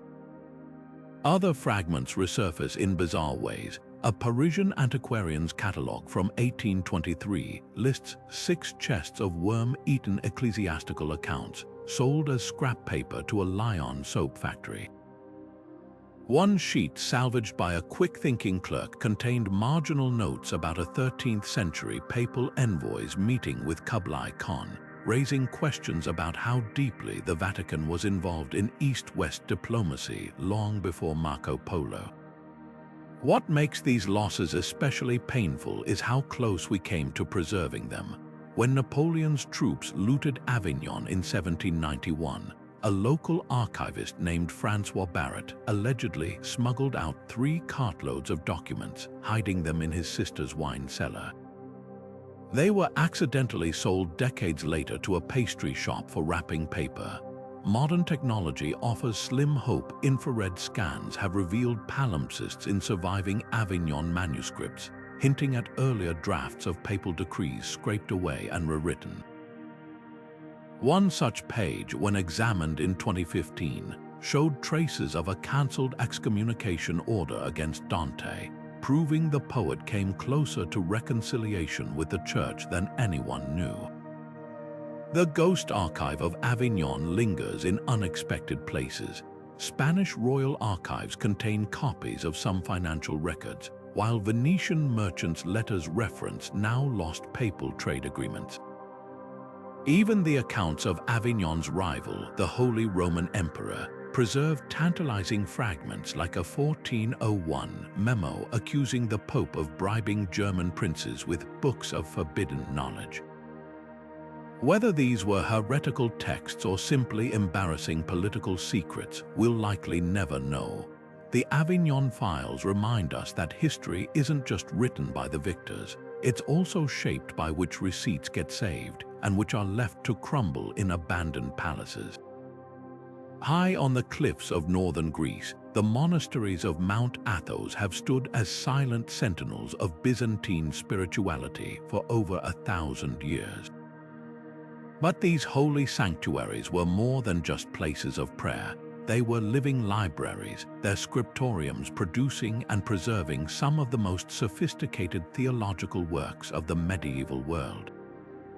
Imagine vaulted chambers where gold-leafed gospels shared shelves with philosophical treatises, where monks debated the nature of divinity while copying texts by candlelight. This was knowledge as worship, every stroke of the pen an act of devotion. Yet beneath this serene surface lay a darker history, one of violent looting, suppressed ideas, and the systematic erasure of Christianities that might have been. The Fourth Crusade sack of Constantinople in 1204 didn't just target the imperial capital, it sent shockwaves across the Byzantine world. As Latin knights fanned out across the empire, many turned toward Mount Athos, drawn by rumors of unimaginable treasures. What they found was even more valuable: libraries filled with centuries of accumulated wisdom. Contemporary accounts describe crusaders tearing apart illuminated manuscripts to pry out gem-encrusted covers, while others burned theological works they deemed heretical. A Venetian chronicler recounts seeing soldiers using pages from 4th century homilies to wrap looted silver, unaware they were destroying the only known copies of Saint Gregory of Nyssa's early sermons on universal salvation. But the greatest losses may have been the alternative Christianities these libraries sheltered. Before orthodoxy hardened into dogma, Mount Athos was a crucible of theological experimentation. Fragments of surviving catalogues mention works like the Apocalypse of Peter, a 2nd century text depicting Christ leading souls from hell, and the Gospel of the Hebrews, which presented Jesus as less divine and more human. These weren't just curiosities, they represented entire branches of early Christian thought that later councils would condemn. When crusaders burned these texts, they didn't just destroy books, they erased possibilities, ensuring only one version of Christianity would dominate the medieval mind. Modern archaeology offers glimpses of what vanished. In 2014, restorers at the Vatopti Monastery discovered a hidden compartment behind an iconostasis. Inside were charred fragments of a 9th century manuscript arguing against the concept of eternal damnation.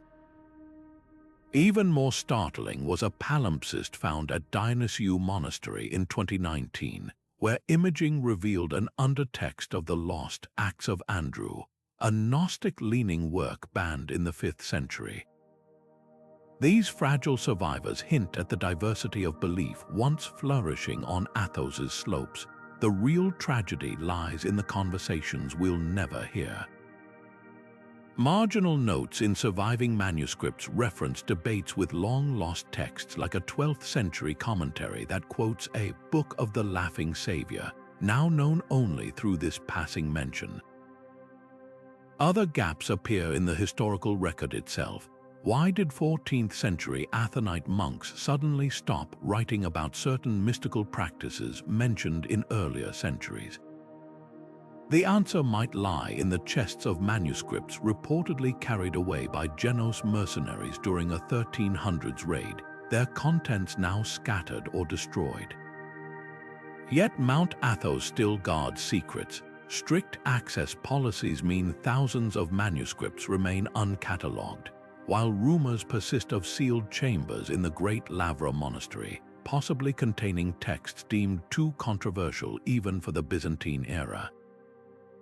Every so often, a discovery reignites hope, like the 2016 finding of a previously unknown hymn by Saint Simeon the New Theologian, wedged between the pages of a routine liturgy book. These moments remind us that history's greatest libraries don't always vanish in flames. Sometimes they whisper their truths one fragile page at a time. The Royal Library of Hungary in Buda wasn't just a collection of books. It was the beating heart of Eastern Europe's medieval intellectual life. Picture a grand hall overlooking the Danube, its shelves lined with illuminated chronicles tracing Hungary's history from the Magyar tribes to the Renaissance court of King Matthias Corvinus. This library held the raw materials of national identity legal codes negotiated with nomadic chieftains, astronomical treatises blending Slavic and Byzantine traditions, even the personal correspondence of saints and kings. Then, in 1526, Ottoman cannons shattered this world forever. As Sultan Suleiman's forces breached Buda's walls, scribes and scholars fled with whatever manuscripts they could carry, leaving behind a treasure trove that would be scattered across 3 continents. What makes this loss so devastating are the gaps in our understanding of Eastern Europe's medieval tapestry. The library's crowning jewel was the Corvina Codex, a collection of Hungarian chronicles so detailed they reportedly filled an entire wing. These weren't dry historical records, they were vibrant narratives incorporating pagan oral traditions, early Christian missionary accounts, and eyewitness reports of the Mongol invasions. A single surviving fragment mentions a golden book of the Huns containing Attila's laws, last seen in Buda's inventory. Without these texts, Hungary's transition from nomadic confederation to Christian kingdom remains half hidden in shadow. The Ottoman conquerors weren't indiscriminate destroyers, they were selective curators. While some manuscripts were burned as idolatrous, others were carefully packed into camel caravans bound for Istanbul. A Turkish inventory from 1543 lists Frankish books with strange letters stored in Topkapi's vaults, likely Hungarian royal correspondence. Jesuit missionaries later reported seeing Cyrillic liturgical texts from Buda in Aleppo's markets, while a 17th century traveler spotted what might have been a Corvinus manuscript in a Cairo madrasa, its distinctive green dragon binding now repurposed to cover a Quran. Modern searches have yielded flickers of hope. In 2014, a Hungarian archaeologist discovered a palimpsest in a Belgrade monastery. Beneath a 16th century Serbian hymn book lay fragments of a lost chronicle describing King Stephen's coronation. Multispectral imaging revealed marginal notes confirming it came from Buda's collection. Even more tantalizing are rumors of uncatalogued Hungarian manuscripts in Topkapi's restricted archives, their Gothic script mislabeled as German heresies by Ottoman catalogers. The true tragedy lies in the silenced voices. Buda's library held unique records of the Jasik people, a Caucasian tribe absorbed by the Hungarians, and the last written traces of their language. It preserved Slavic merchant accounts documenting the amber trade between the Baltic and Constantinople, and possibly the earliest written versions of the Arpad dynasty's founding myths. These weren't just local stories, they were threads in the vast tapestry of medieval Eurasia, now frayed beyond repair, yet the library's legacy persists in unexpected ways. When fragments resurface, like the 2019 discovery of a water-damaged page from a Hungarian herbal in an Istanbul bookbinder's workshop, they reveal surprising connections. This particular sheet showed plants from the Carpathians annotated in Arabic, proof that Ottoman scholars valued Hungarian knowledge even as they dismantled its home. Such finds remind us that even scattered, A great library's fragments continue their quiet work across centuries, whispering secrets to those patient enough to listen. When Henry VIII's commissioners marched into Canterbury Cathedral in 1538, they weren't just disbanding a monastery, they were dismantling a living memory bank. The cathedral's library wasn't merely a collection of books, it was the DNA of English Christianity, its shelves packed with manuscripts tracing the island's spiritual journey from Augustine's arrival in 597 to the eve of the Reformation. Imagine vellum pages inscribed with the very first accounts of St. Alban's martyrdom, miracle stories from Whitby's Abbess Hilda, even royal genealogies blending Saxon kings with Arthurian legend. These weren't just historical records, they were the foundational myths of a nation, painstakingly copied by generations of monks who saw themselves as links in an unbroken chain of witness. The destruction was both systematic and shockingly utilitarian. Unlike the symbolic burnings of heretical texts, Canterbury's manuscripts were dismantled for their materials, parchment scraped clean for reuse, bindings melted down for their gold, even pages pulped into paste for bookbinders' glue. A heartbreaking account from a local tanner describes watching workers toss illuminated psalters into vats of boiling water to separate collagen from ink, reducing centuries of artistry to industrial slurry. Among the casualties were the only known copies of The Life of St. Dunstan, written by the Archbishop's own protege, which described miraculous encounters between the saint and Viking raiders. Another irreplaceable loss was the Canterbury Codex, a 7th century compilation of Celtic Christian practices that showed surprising continuities with pre-Christian Druidic traditions. What makes Canterbury's case uniquely tragic is how close we came to saving fragments. As the dissolution loomed, a handful of monks smuggled manuscripts to sympathetic gentry families, only for many to be lost later to Puritan iconoclasm or simple neglect. A surviving letter from antiquarian John Leland laments finding a priceless bead manuscript repurposed as a butter wrapper in a Kentish farmhouse.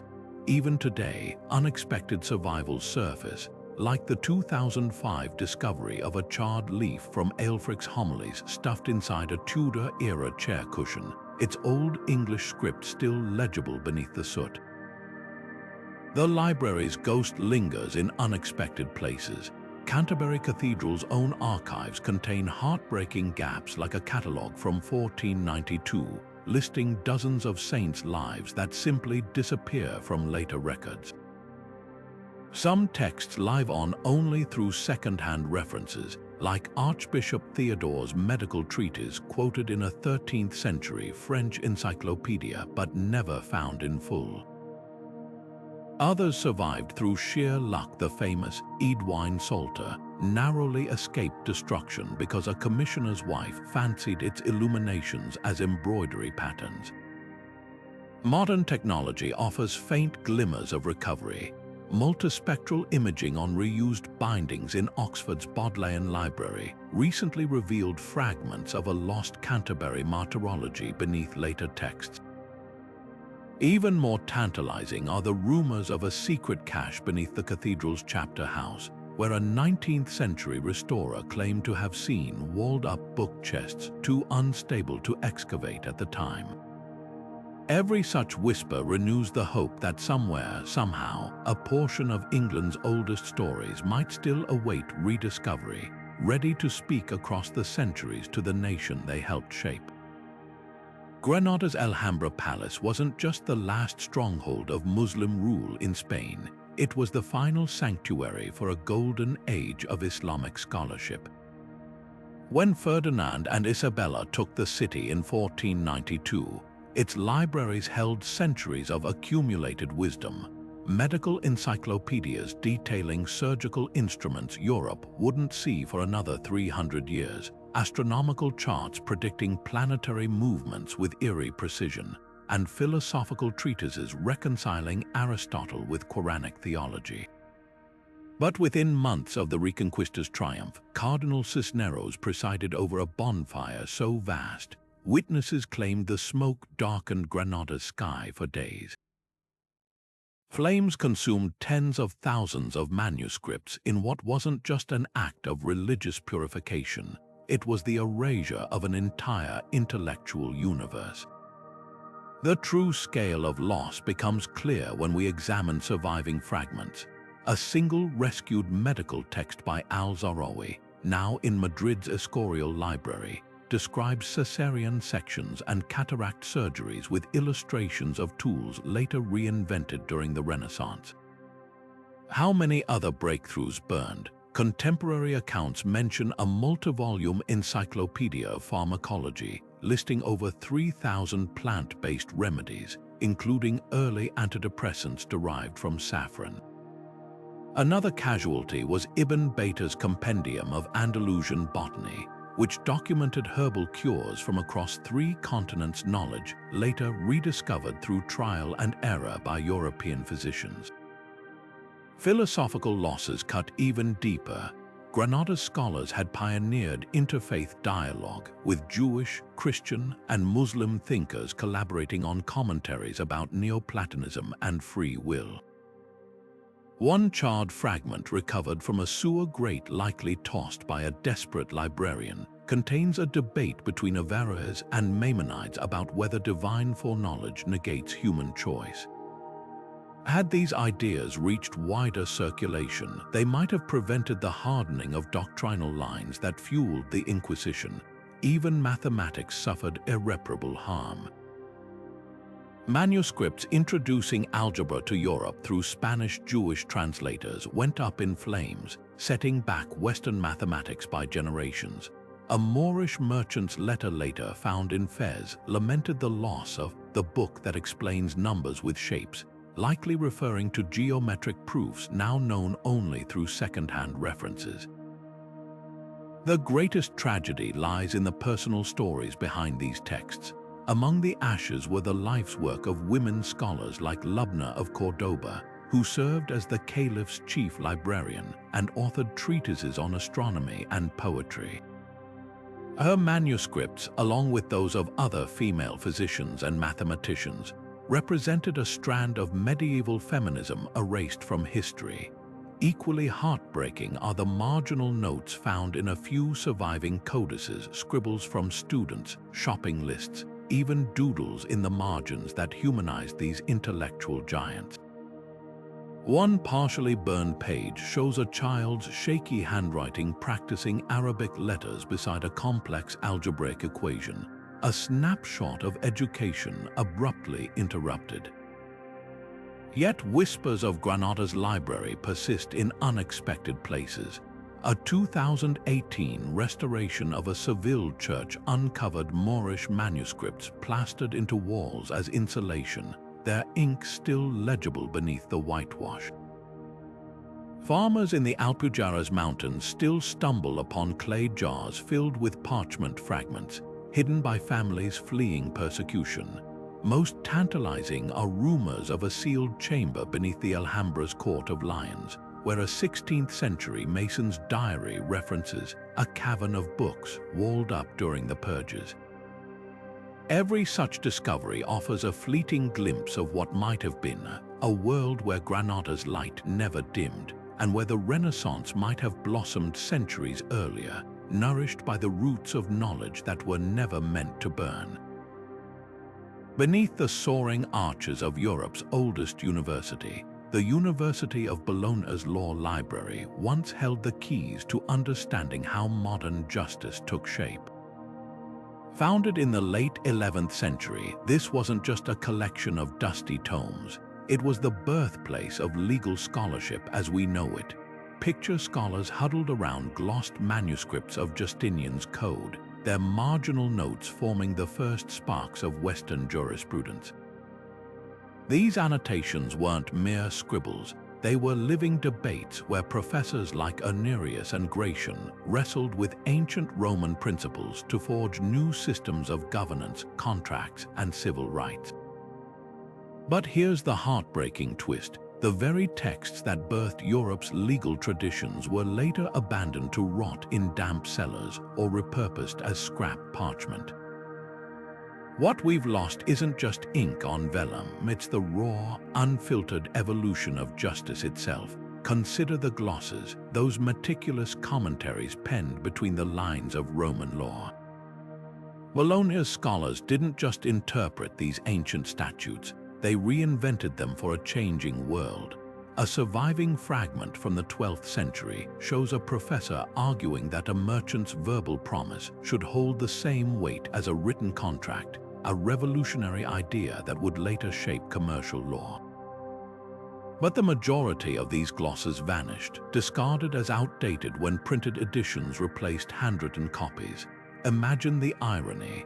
The groundbreaking thoughts that built Europe's legal foundations were tossed aside like yesterday's news. Neglect proved as destructive as fire or war. Without centralized heating, Bologna's libraries succumbed to humidity and mold. An inventory from 1423 laments worm-eaten volumes of Accursius's Great Gloss, a foundational text whose original annotations could have revealed how medieval minds reconciled Roman law with feudal customs. Even more tragic were the losses to simple reuse. Bookbinders routinely sliced up old legal manuscripts to create sturdier covers for newer works. In 1989, a restorer peeling apart a 16th-century accounting ledger found fragments of a lost lecture on property rights, its margins filled with student doodles and heated rebuttals to the professor's claims. These weren't just lost texts, they were snapshots of intellectual combat in real time. The disappearance of Bologna's early canon law collections strikes an especially painful chord.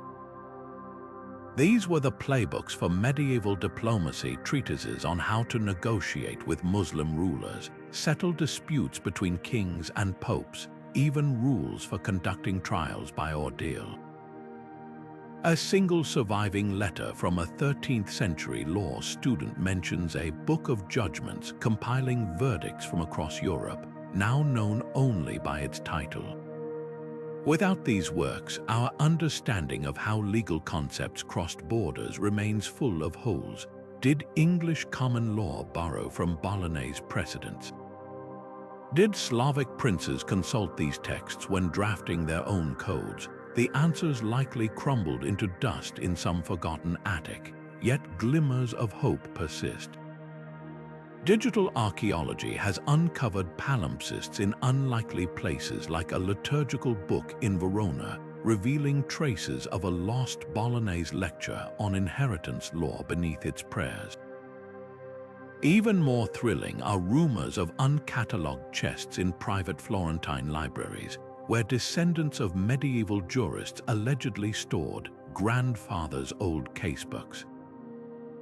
Every so often, a dealer lists a parchment fragment with distinctive Bolognese marginalia, each one a potential key to reconstructing the lost conversations that shaped our world.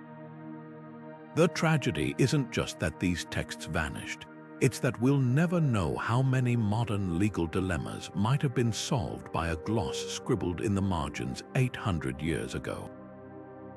On the windswept lava fields of medieval Iceland, where fire and ice shaped the land, scholars and poets crafted a literary tradition unlike any other in Europe. The great halls of Reykholt and Oddi weren't just gathering places for chieftains, they were living libraries, where skalds recited sagas so vivid they could make listeners smell the salt spray of Viking voyages or feel the chill of a Draugr's touch.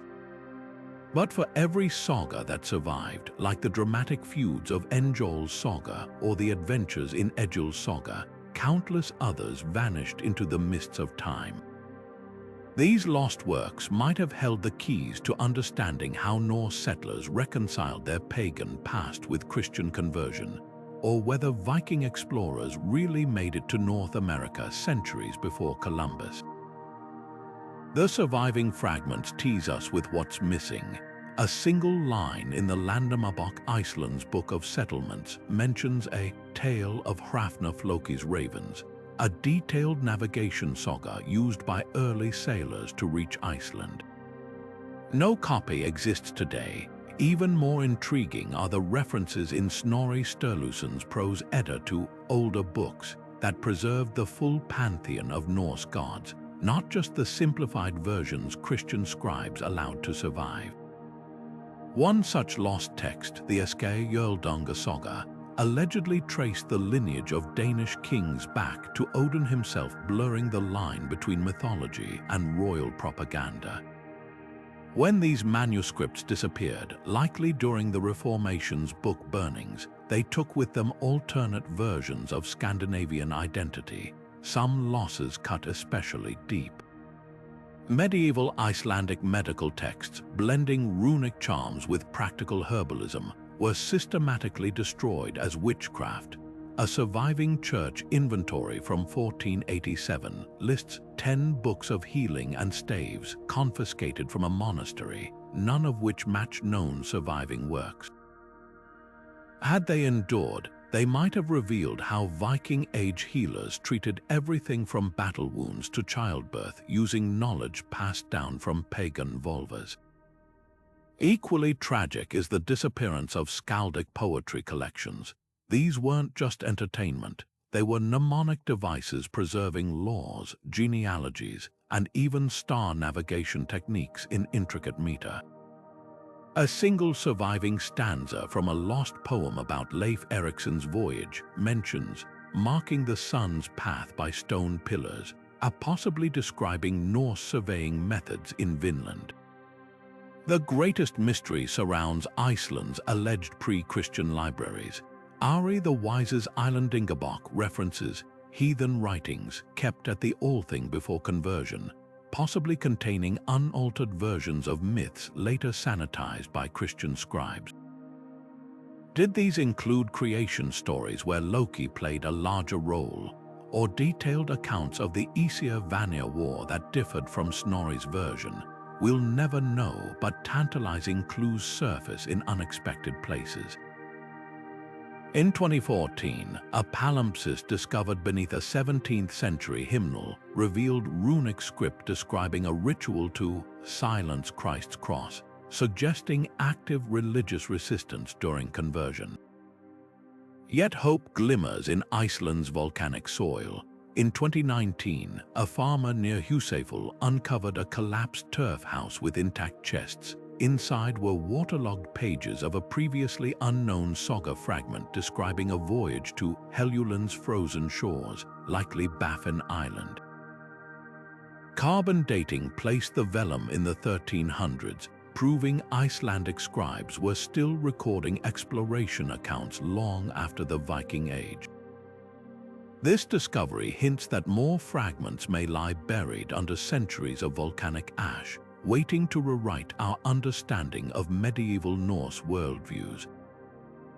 Every time a storm exposes a new crevice in Iceland's rugged landscape, there's a chance it might reveal another piece of this literary puzzle, a frozen moment when history and myth were still being written on fragile calfskin, one perilous sea voyage at a time.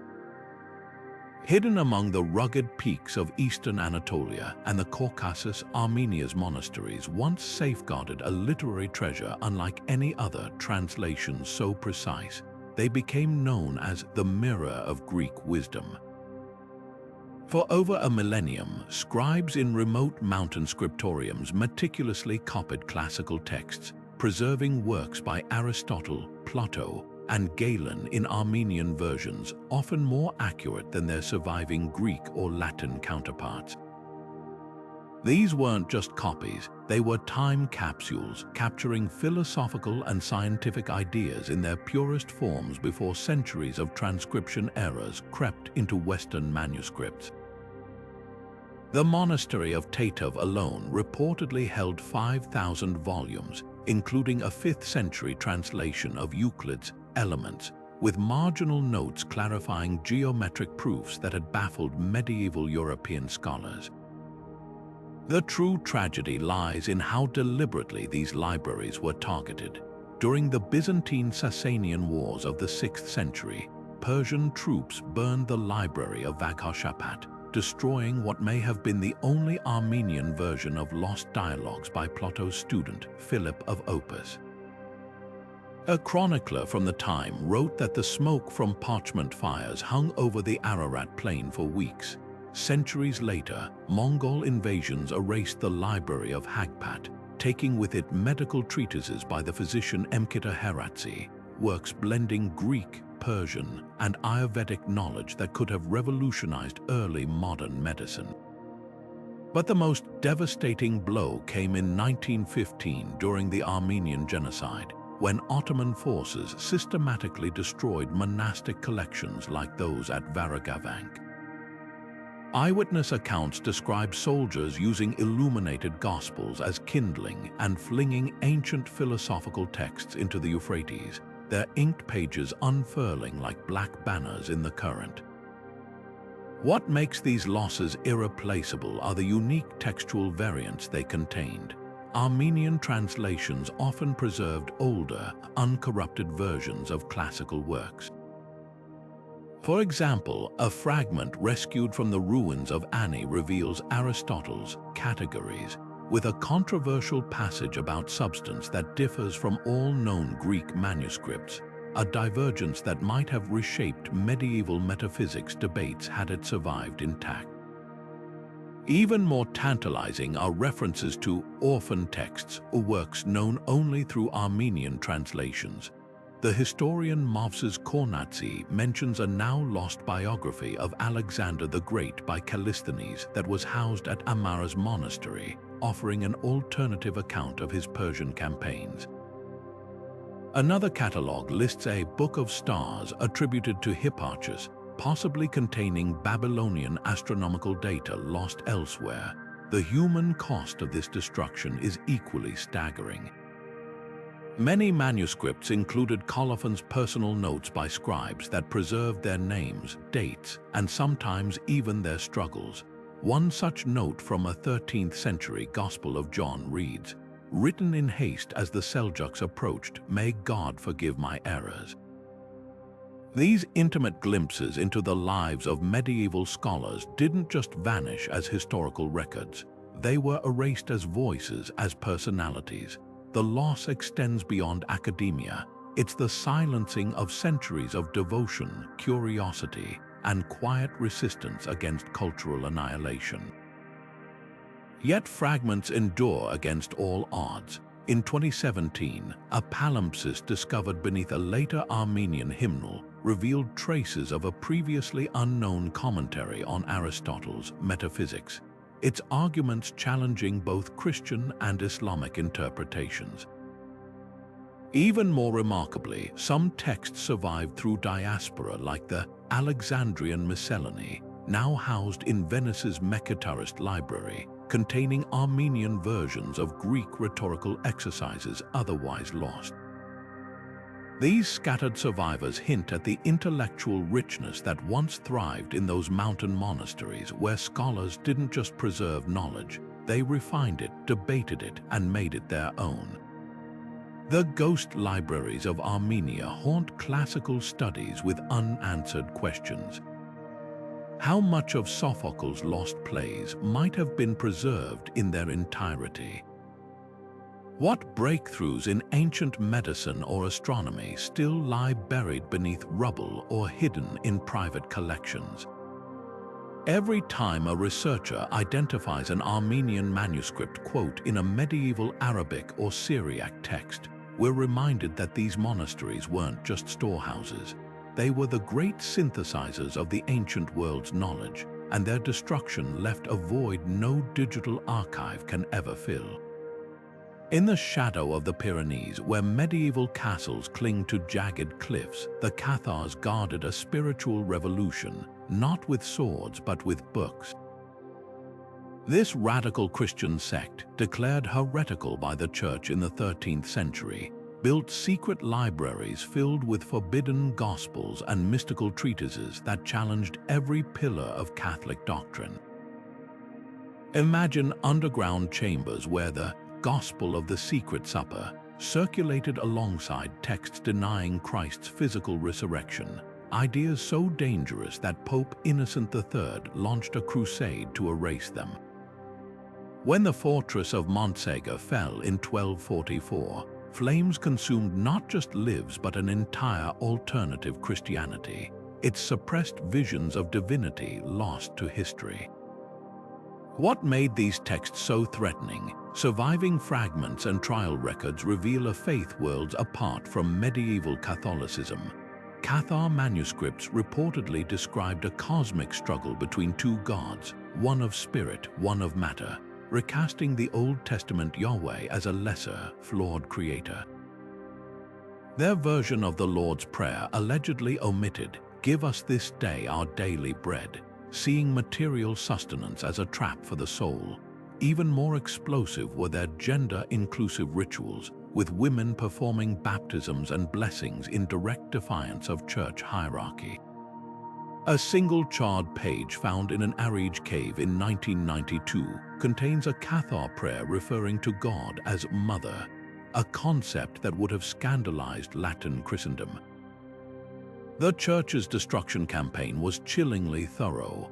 Dominican inquisitors methodically tracked down Cathar perfecti and their books, compiling detailed lists of titles before burning them.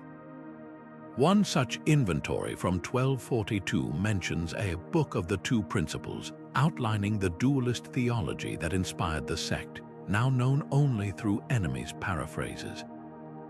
In Carcassonne, accused heretics were forced to tear pages from illuminated psalters with their teeth as public penance. The irony is crushing. The very zeal to obliterate these ideas preserved glimpses of them in trial transcripts, like flies trapped in ecclesiastical amber. Yet whispers of Cathar thought survived in unexpected ways. Troubadour poetry from Languedoc subtly encoded dualist themes, with songs about the Lady of Light and the Lord of Shadows slipping past censors. A 14th-century fresco in a Catalan church depicts Christ without a crucifixion wound, possibly an echo of Cathar beliefs that his suffering was illusory. Even the architecture of the region hints at lost knowledge. The strange astronomical alignments of Montségur's ruins suggest the fortress may have doubled as an observatory for star-based rituals condemned as witchcraft. The greatest tragedy lies in what these libraries might have taught us about early Christian diversity. Before the Albigensian Crusade crushed the Cathars, Languedoc was a crossroads where Gnostic, Manichaean, and Celtic Christian ideas intermingled. Their lost treasure of the Parfates, rumored to contain apocryphal Acts of the Apostles, could have revealed how much of the New Testament was shaped by suppressing rival narratives. A single surviving Cathar ritual text discovered in a Swiss attic in 1911 shows striking parallels to Coptic Christian liturgies, suggesting a vast underground network of heterodox beliefs stretching from Egypt to Occitania. Modern searches for remnants continue against all odds. In 2016, archaeologists using ground-penetrating radar detected anomalies beneath the ruins of Queribus Castle, possibly a sealed chamber mentioned in Inquisition records as a book hiding place. Even more tantalizing are the persistent rumors of a Cathar Bible smuggled to Lombardy before Montségur's fall, its whereabouts still whispered about in Italian antiquarian circles.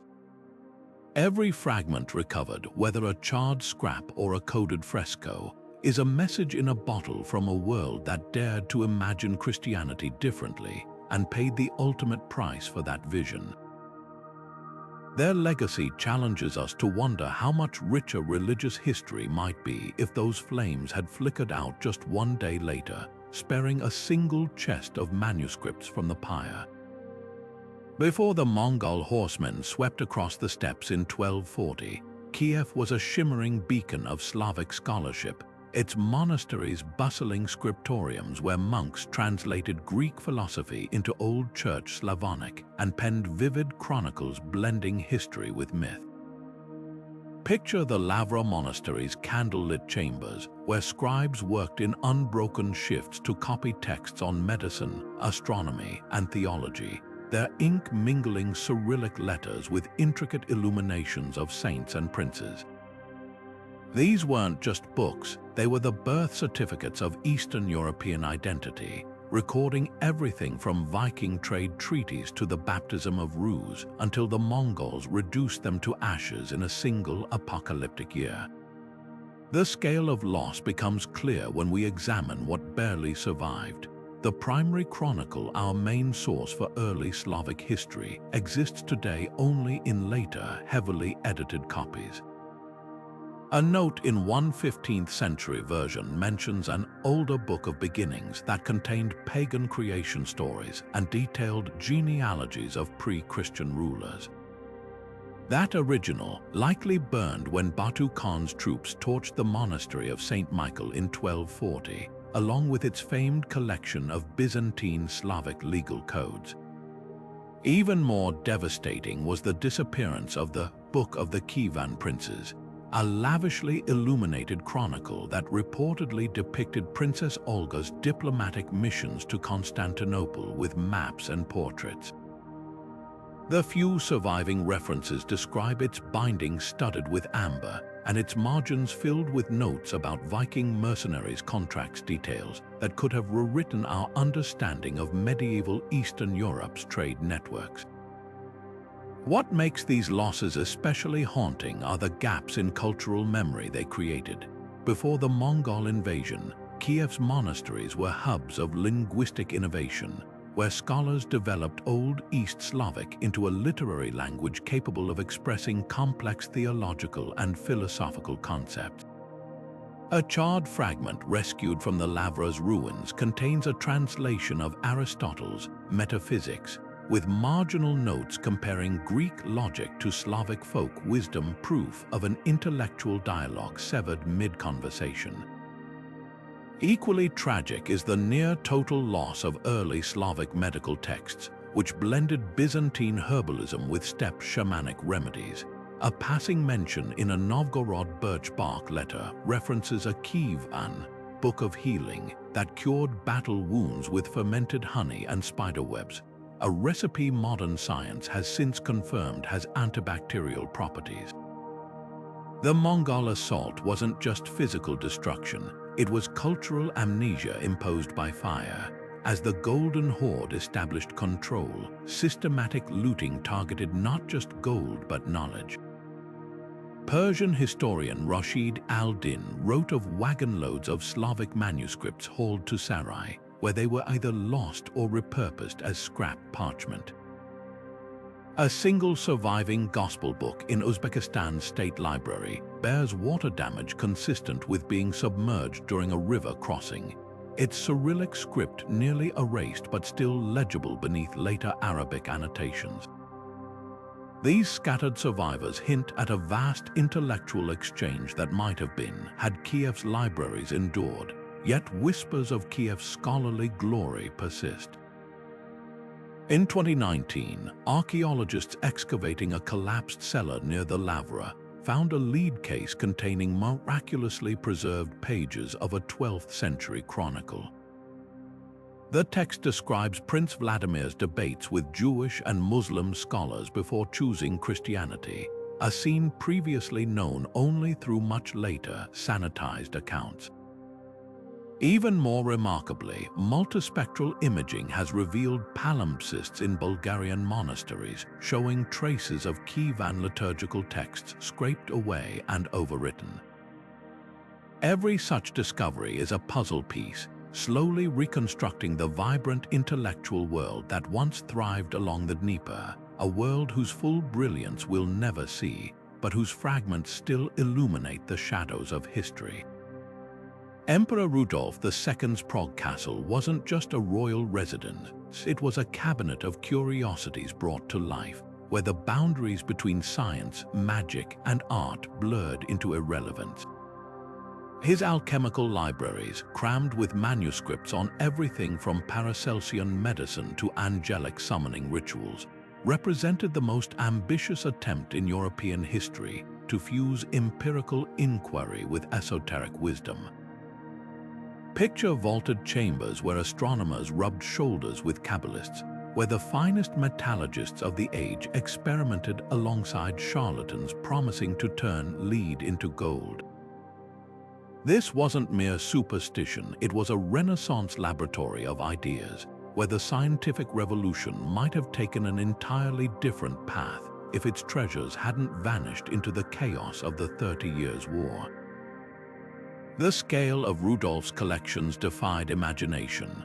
Court inventories list over 4,000 manuscripts, including encrypted notebooks by the legendary alchemist Edward Kelly, celestial maps annotated by Tycho Brahe, and what may have been the only complete copy of the Voynich manuscript before its pages were scattered.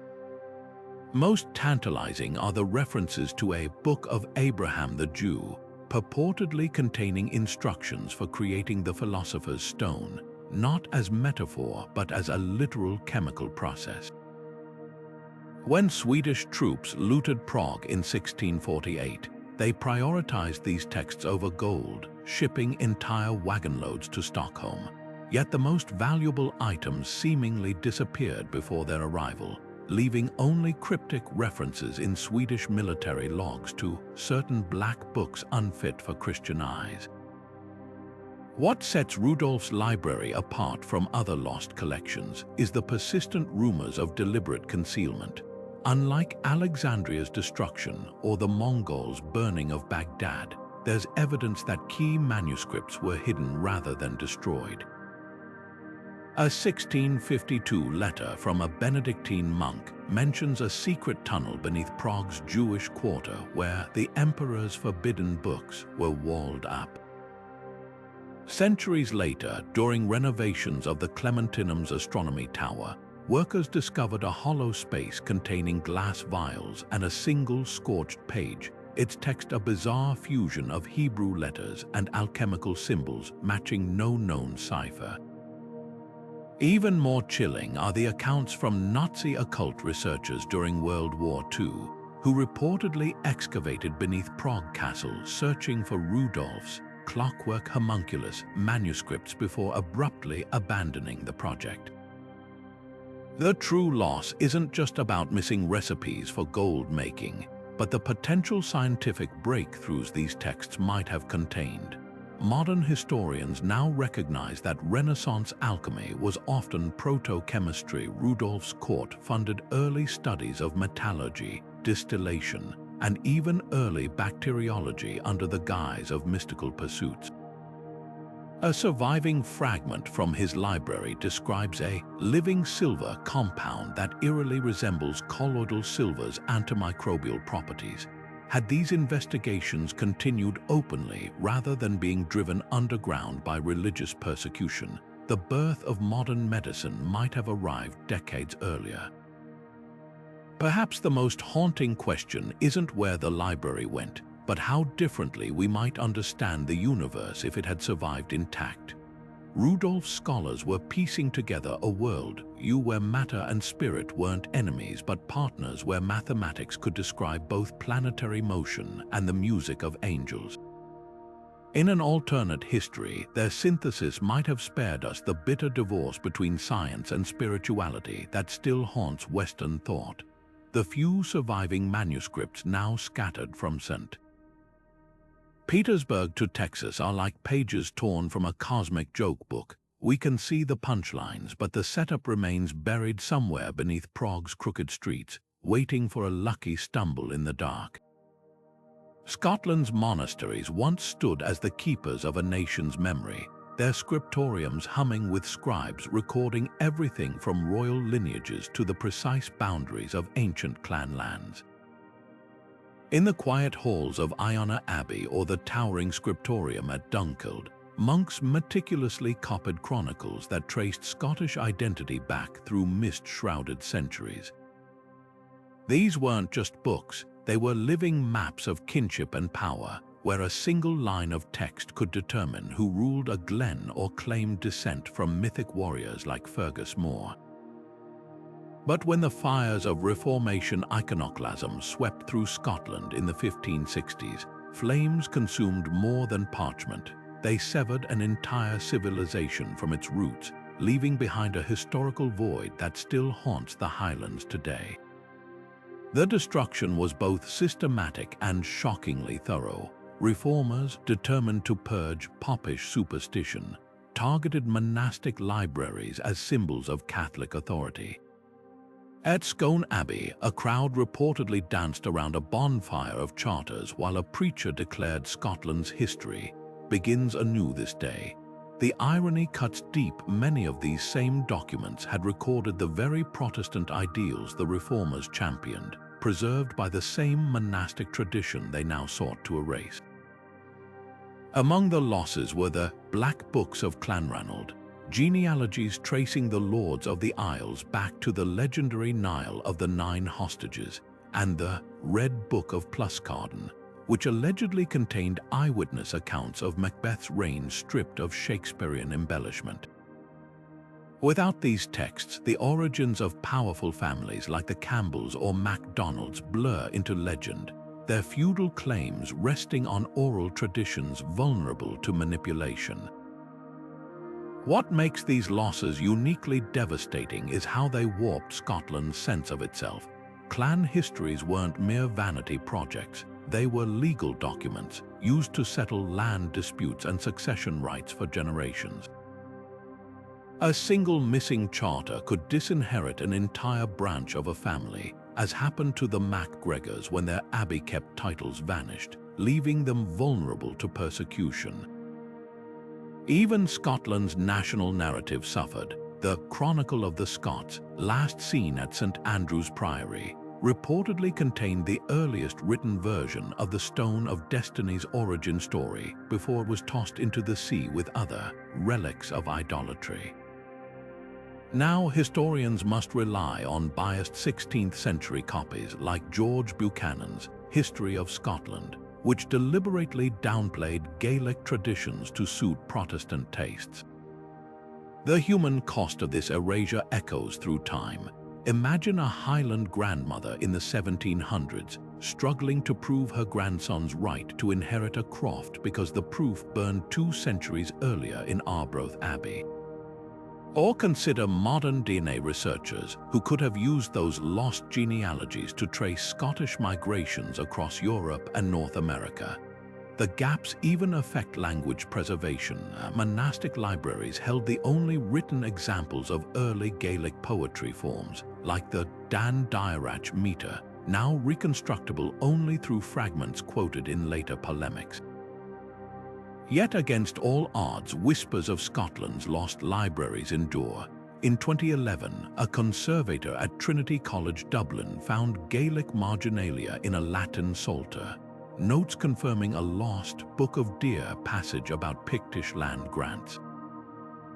Even more remarkably, some texts survived through sheer stubbornness. The Book of the Dean of Lismore, rescued by a bard who traded his silver buttons for it, preserves 16th century poetry that otherwise would have joined the bonfires. These survivors remind us that history is never truly erased, just waiting, like a seed beneath ash, for the right moment to sprout again. Deep in the fog-shrouded forests of medieval Prussia, the Teutonic knights built more than just castles. They guarded archives of knowledge as formidable as their stone fortresses. These warrior monks, clad in white mantles emblazoned with black crosses, didn't just wage crusades against Baltic pagans. They meticulously documented their campaigns, collected indigenous lore, and amassed military treatises that could have rewritten our understanding of medieval frontier warfare. Picture vaulted chambers in Malbork Castle, where flickering torchlight illuminated shelves of leather-bound manuals on siegecraft alongside rare transcripts of Prussian elder chants, an unlikely fusion of conquest and curiosity. But when the Order's power crumbled in the 15th century, their libraries vanished into history's shadows, leaving behind whispers of lost Baltic heritage and battlefield secrets too dangerous to preserve. What made these archives unique was their dual nature. As both crusaders and chroniclers, the Teutonic Knights recorded everything, not just their own strategies, but the customs of the peoples they sought to convert. Surviving fragments from Königsberg's archives mention a Book of Prussian Gods, compiled by captive pagan priests under duress, detailing sacrificial rituals and sacred groves now lost to time. Other inventories reference encrypted war books containing intelligence on Lithuanian river forts, complete with diagrams of their wooden palisades. The Knights' obsession with documentation wasn't just scholarly, it was tactical. A single recovered letter from Grand Master Winrich von Niprode orders scribes to write down all that the Samogitian prisoners say of their gods and battle songs, recognizing that understanding an enemy's culture was as vital as defeating them in combat. The disappearance of these libraries reads like a medieval thriller, as Polish and Lithuanian forces closed in on the Order's strongholds. Commanders reportedly ordered sensitive manuscripts burned or buried. In 1457, during the Siege of Marienburg, witnesses described knights hurling chests into the Nogat River rather than let them fall into enemy hands. The water allegedly ran black with dissolving ink for days. Centuries later, Prussian farmers plowing fields near former commanderies still turned up lumps of wax-sealed lead tubes, possibly scroll cases hastily interred during retreats. One such discovery in 1892 contained a waterlogged page listing Baltic star constellations named after pagan deities, a celestial map erased by Christianization. The greatest mystery surrounds the Knights' rumored Green Book, referenced in multiple chronicles but never found. According to a Danzig merchant's diary, this volume contained accounts of secret negotiations between the Order and Mongol envoys, suggesting an alliance that might have reshaped Eastern Europe. Even more intriguing are persistent legends of a hidden chamber beneath Königsberg Castle, where the last Grand Master supposedly walled up manuscripts detailing the Knights' most controversial acts, including alleged pacts with Lithuanian shamans against their common Polish enemies. When Soviet troops demolished the castle's ruins in 1968, they reportedly found empty brick vaults with markings matching medieval descriptions of the library's layout, but no books. Modern archaeology offers faint glimmers of hope. In 2014, a construction crew in modern-day Kaliningrad uncovered a medieval well filled with peculiar debris fragments of parchment deliberately pulped into a slurry, possibly the remnants of a hasty document destruction. Even more tantalizing are the recent spectral imaging studies on surviving Teutonic charters, revealing erased undertexts that mention the elders' words and fortress spells.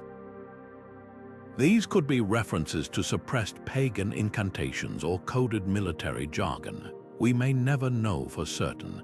The loss cuts deepest when we consider what these texts might have revealed about Baltic cultures on the brink of extinction.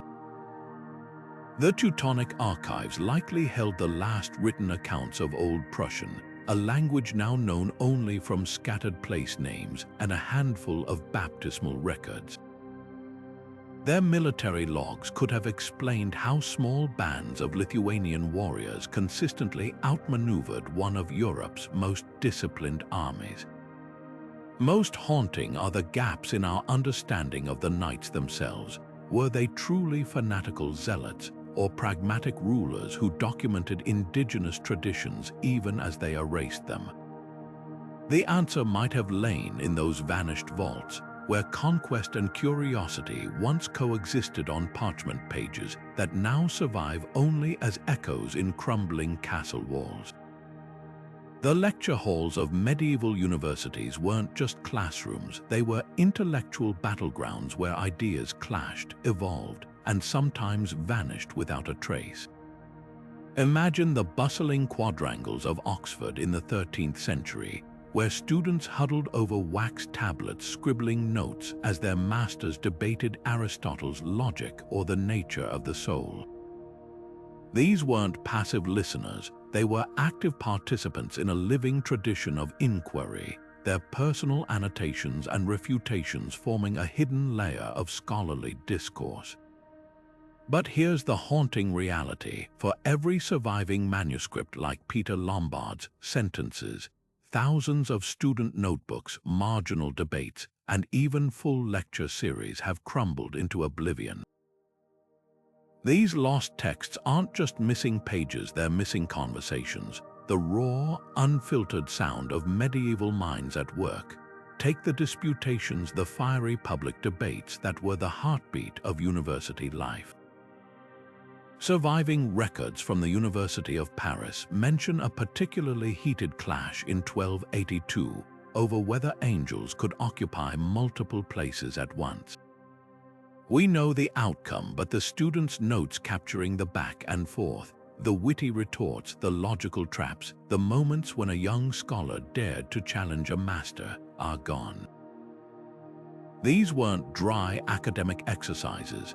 They were the medieval equivalent of intellectual boxing matches, where the audience's gasps and cheers were sometimes recorded in the margins. A single surviving scrap from Bologna shows a law student's doodle of his professor mid-rant, with speech bubbles parodying the day's argument about property rights. How many other vibrant, humanizing glimpses into medieval education have we lost? The vanished lecture notes are even more tantalizing. Professors often dictated their commentaries slowly, line by line, leaving room for students to interject questions or alternative interpretations. At Salamanca, a 15th century inventory lists 39 bundles of arts lectures with objections, essentially notebooks compiling years of challenges to Aristotle's physics. These objections weren't just disagreements, they were the seeds of future scientific revolutions. When a Padua medical student scribbled in the margin that Galen's anatomy descriptions didn't match the cadavers he'd seen, that note could have sparked a paradigm shift, if only it hadn't been discarded as scrap parchment. What makes these losses so acute is how they distort our view of medieval thought. Surviving texts are often the official versions, clean copies prepared for wealthy patrons, scrubbed of controversy. But the real action happened in the messy drafts. The astronomy lecture where a master crossed out his own diagram of planetary orbits after a student pointed out a flaw, or the theology primer where 3 different hands argued in the margins about predestination. At Montpellier's medical school, professors reportedly kept error books documenting mistakes in ancient texts, but not a single example survives intact. These were the medieval equivalents of lab notebooks, showing science in progress rather than polished conclusions, yet fragments persist in the unlikeliest places. In 2012, a librarian in Wurzburg discovered strips of parchment lining an old chest when reassembled. They revealed a 14th century logic student's notes with frantic corrections mirroring modern exam cramming. Even more remarkably, digital reconstruction of palimpsests at the Vatican has uncovered erased layers of university debates, including a spirited defense of women's intellectual equality from a Parisian arts master.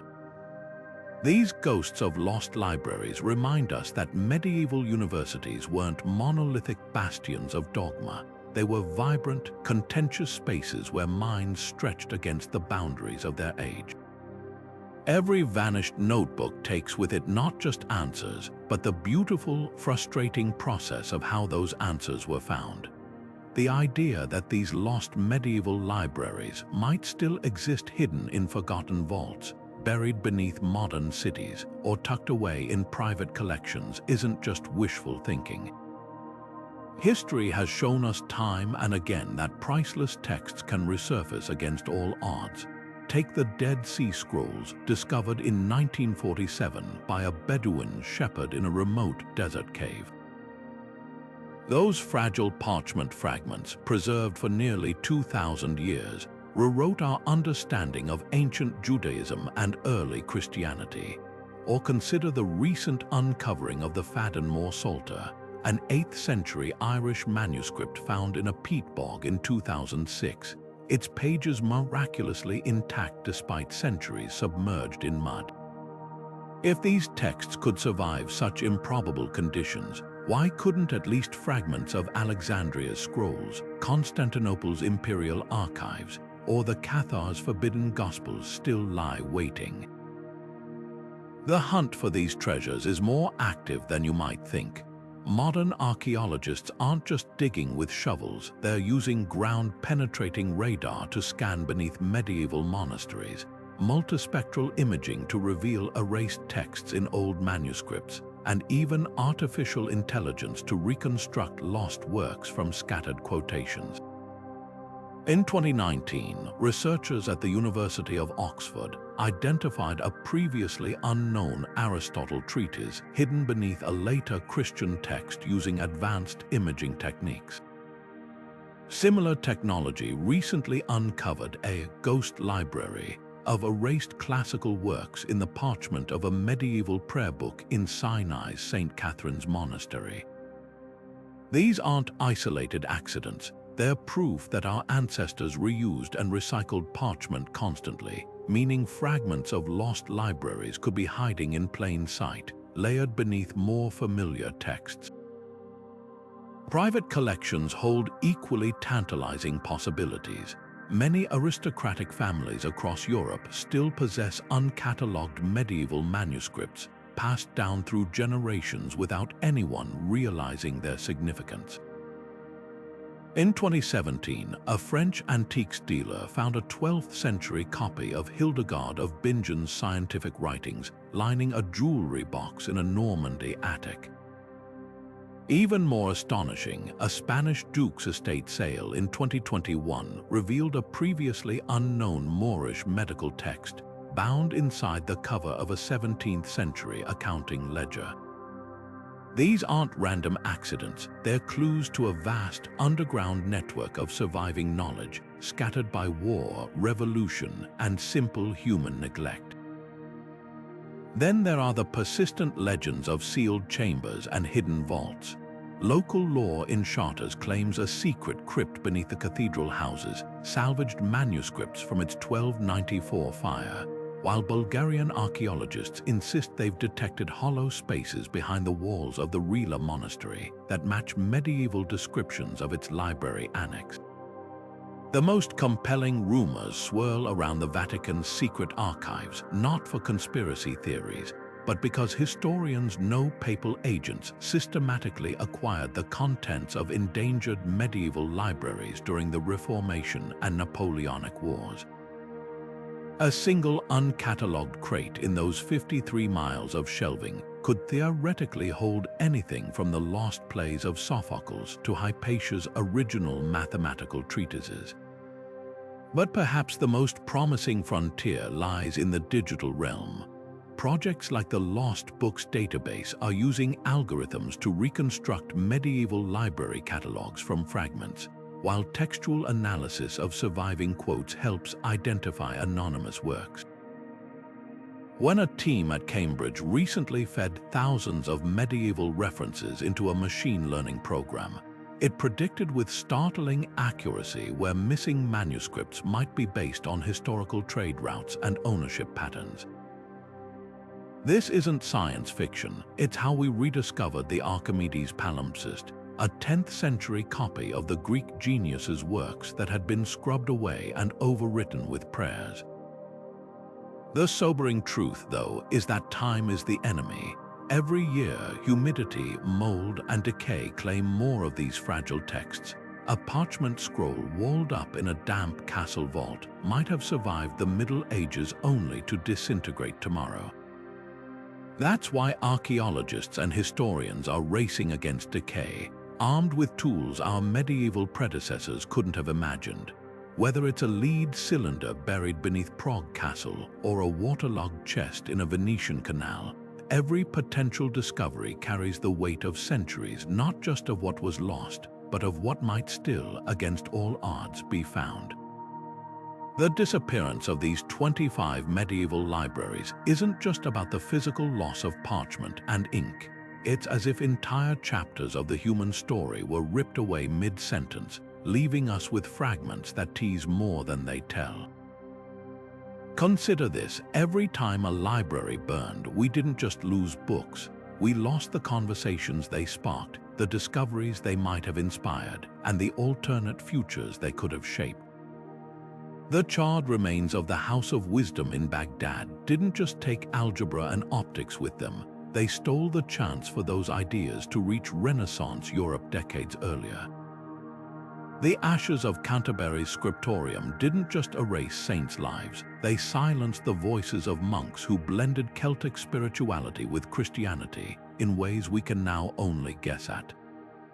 These weren't just repositories, they were fertile ground where seeds of thought could have grown into forests of understanding. But here's the paradox: their absence teaches us as much as their contents ever could.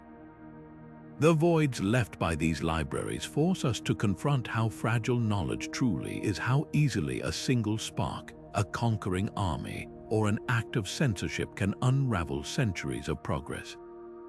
When we mourn the Imperial Library of Constantinople, we're not just lamenting lost Greek philosophy, we're grappling with the realization that history isn't a steady march forward, but a winding path littered with dead ends and erased crossroads.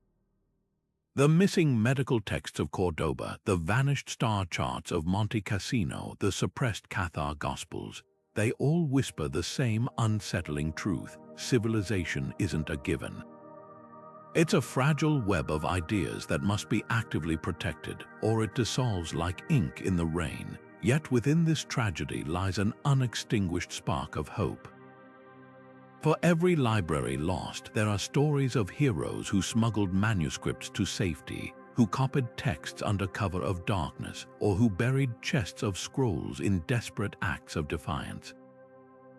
The monks who hid pages in their robes as Vikings torched their scriptoriums, the scholars who memorized entire works when books were confiscated, the merchants who traded precious volumes like contraband, they prove that knowledge has a way of slipping through the cracks of even the darkest ages. Today, their legacy lives on in the digital archivists backing up humanity's collective memory across servers worldwide, in the archaeologists peering beneath cathedral floors with ground-penetrating radar, in the linguists piecing together lost languages from marginal notes. This isn't just about the past, it's about the choices we make right now. Every time we digitize a crumbling manuscript, support a local library, or even share an obscure historical fact online, we're adding another layer of protection against the next great forgetting. The haunting lesson of these lost libraries isn't just what was taken from us, it's the urgent reminder that preservation is never passive. It requires vigilance, curiosity, and sometimes sheer stubbornness in the face of time's relentless tide.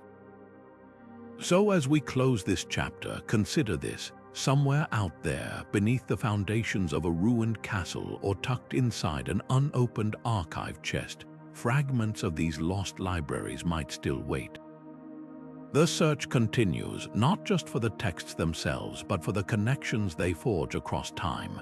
If this journey through vanished wisdom resonated with you, join us as we keep uncovering history's hidden threads. Which forgotten library would you most want to see reborn from the ashes? Drop your thoughts below, because every conversation about these lost treasures keeps their spirit alive, one shared discovery at a time.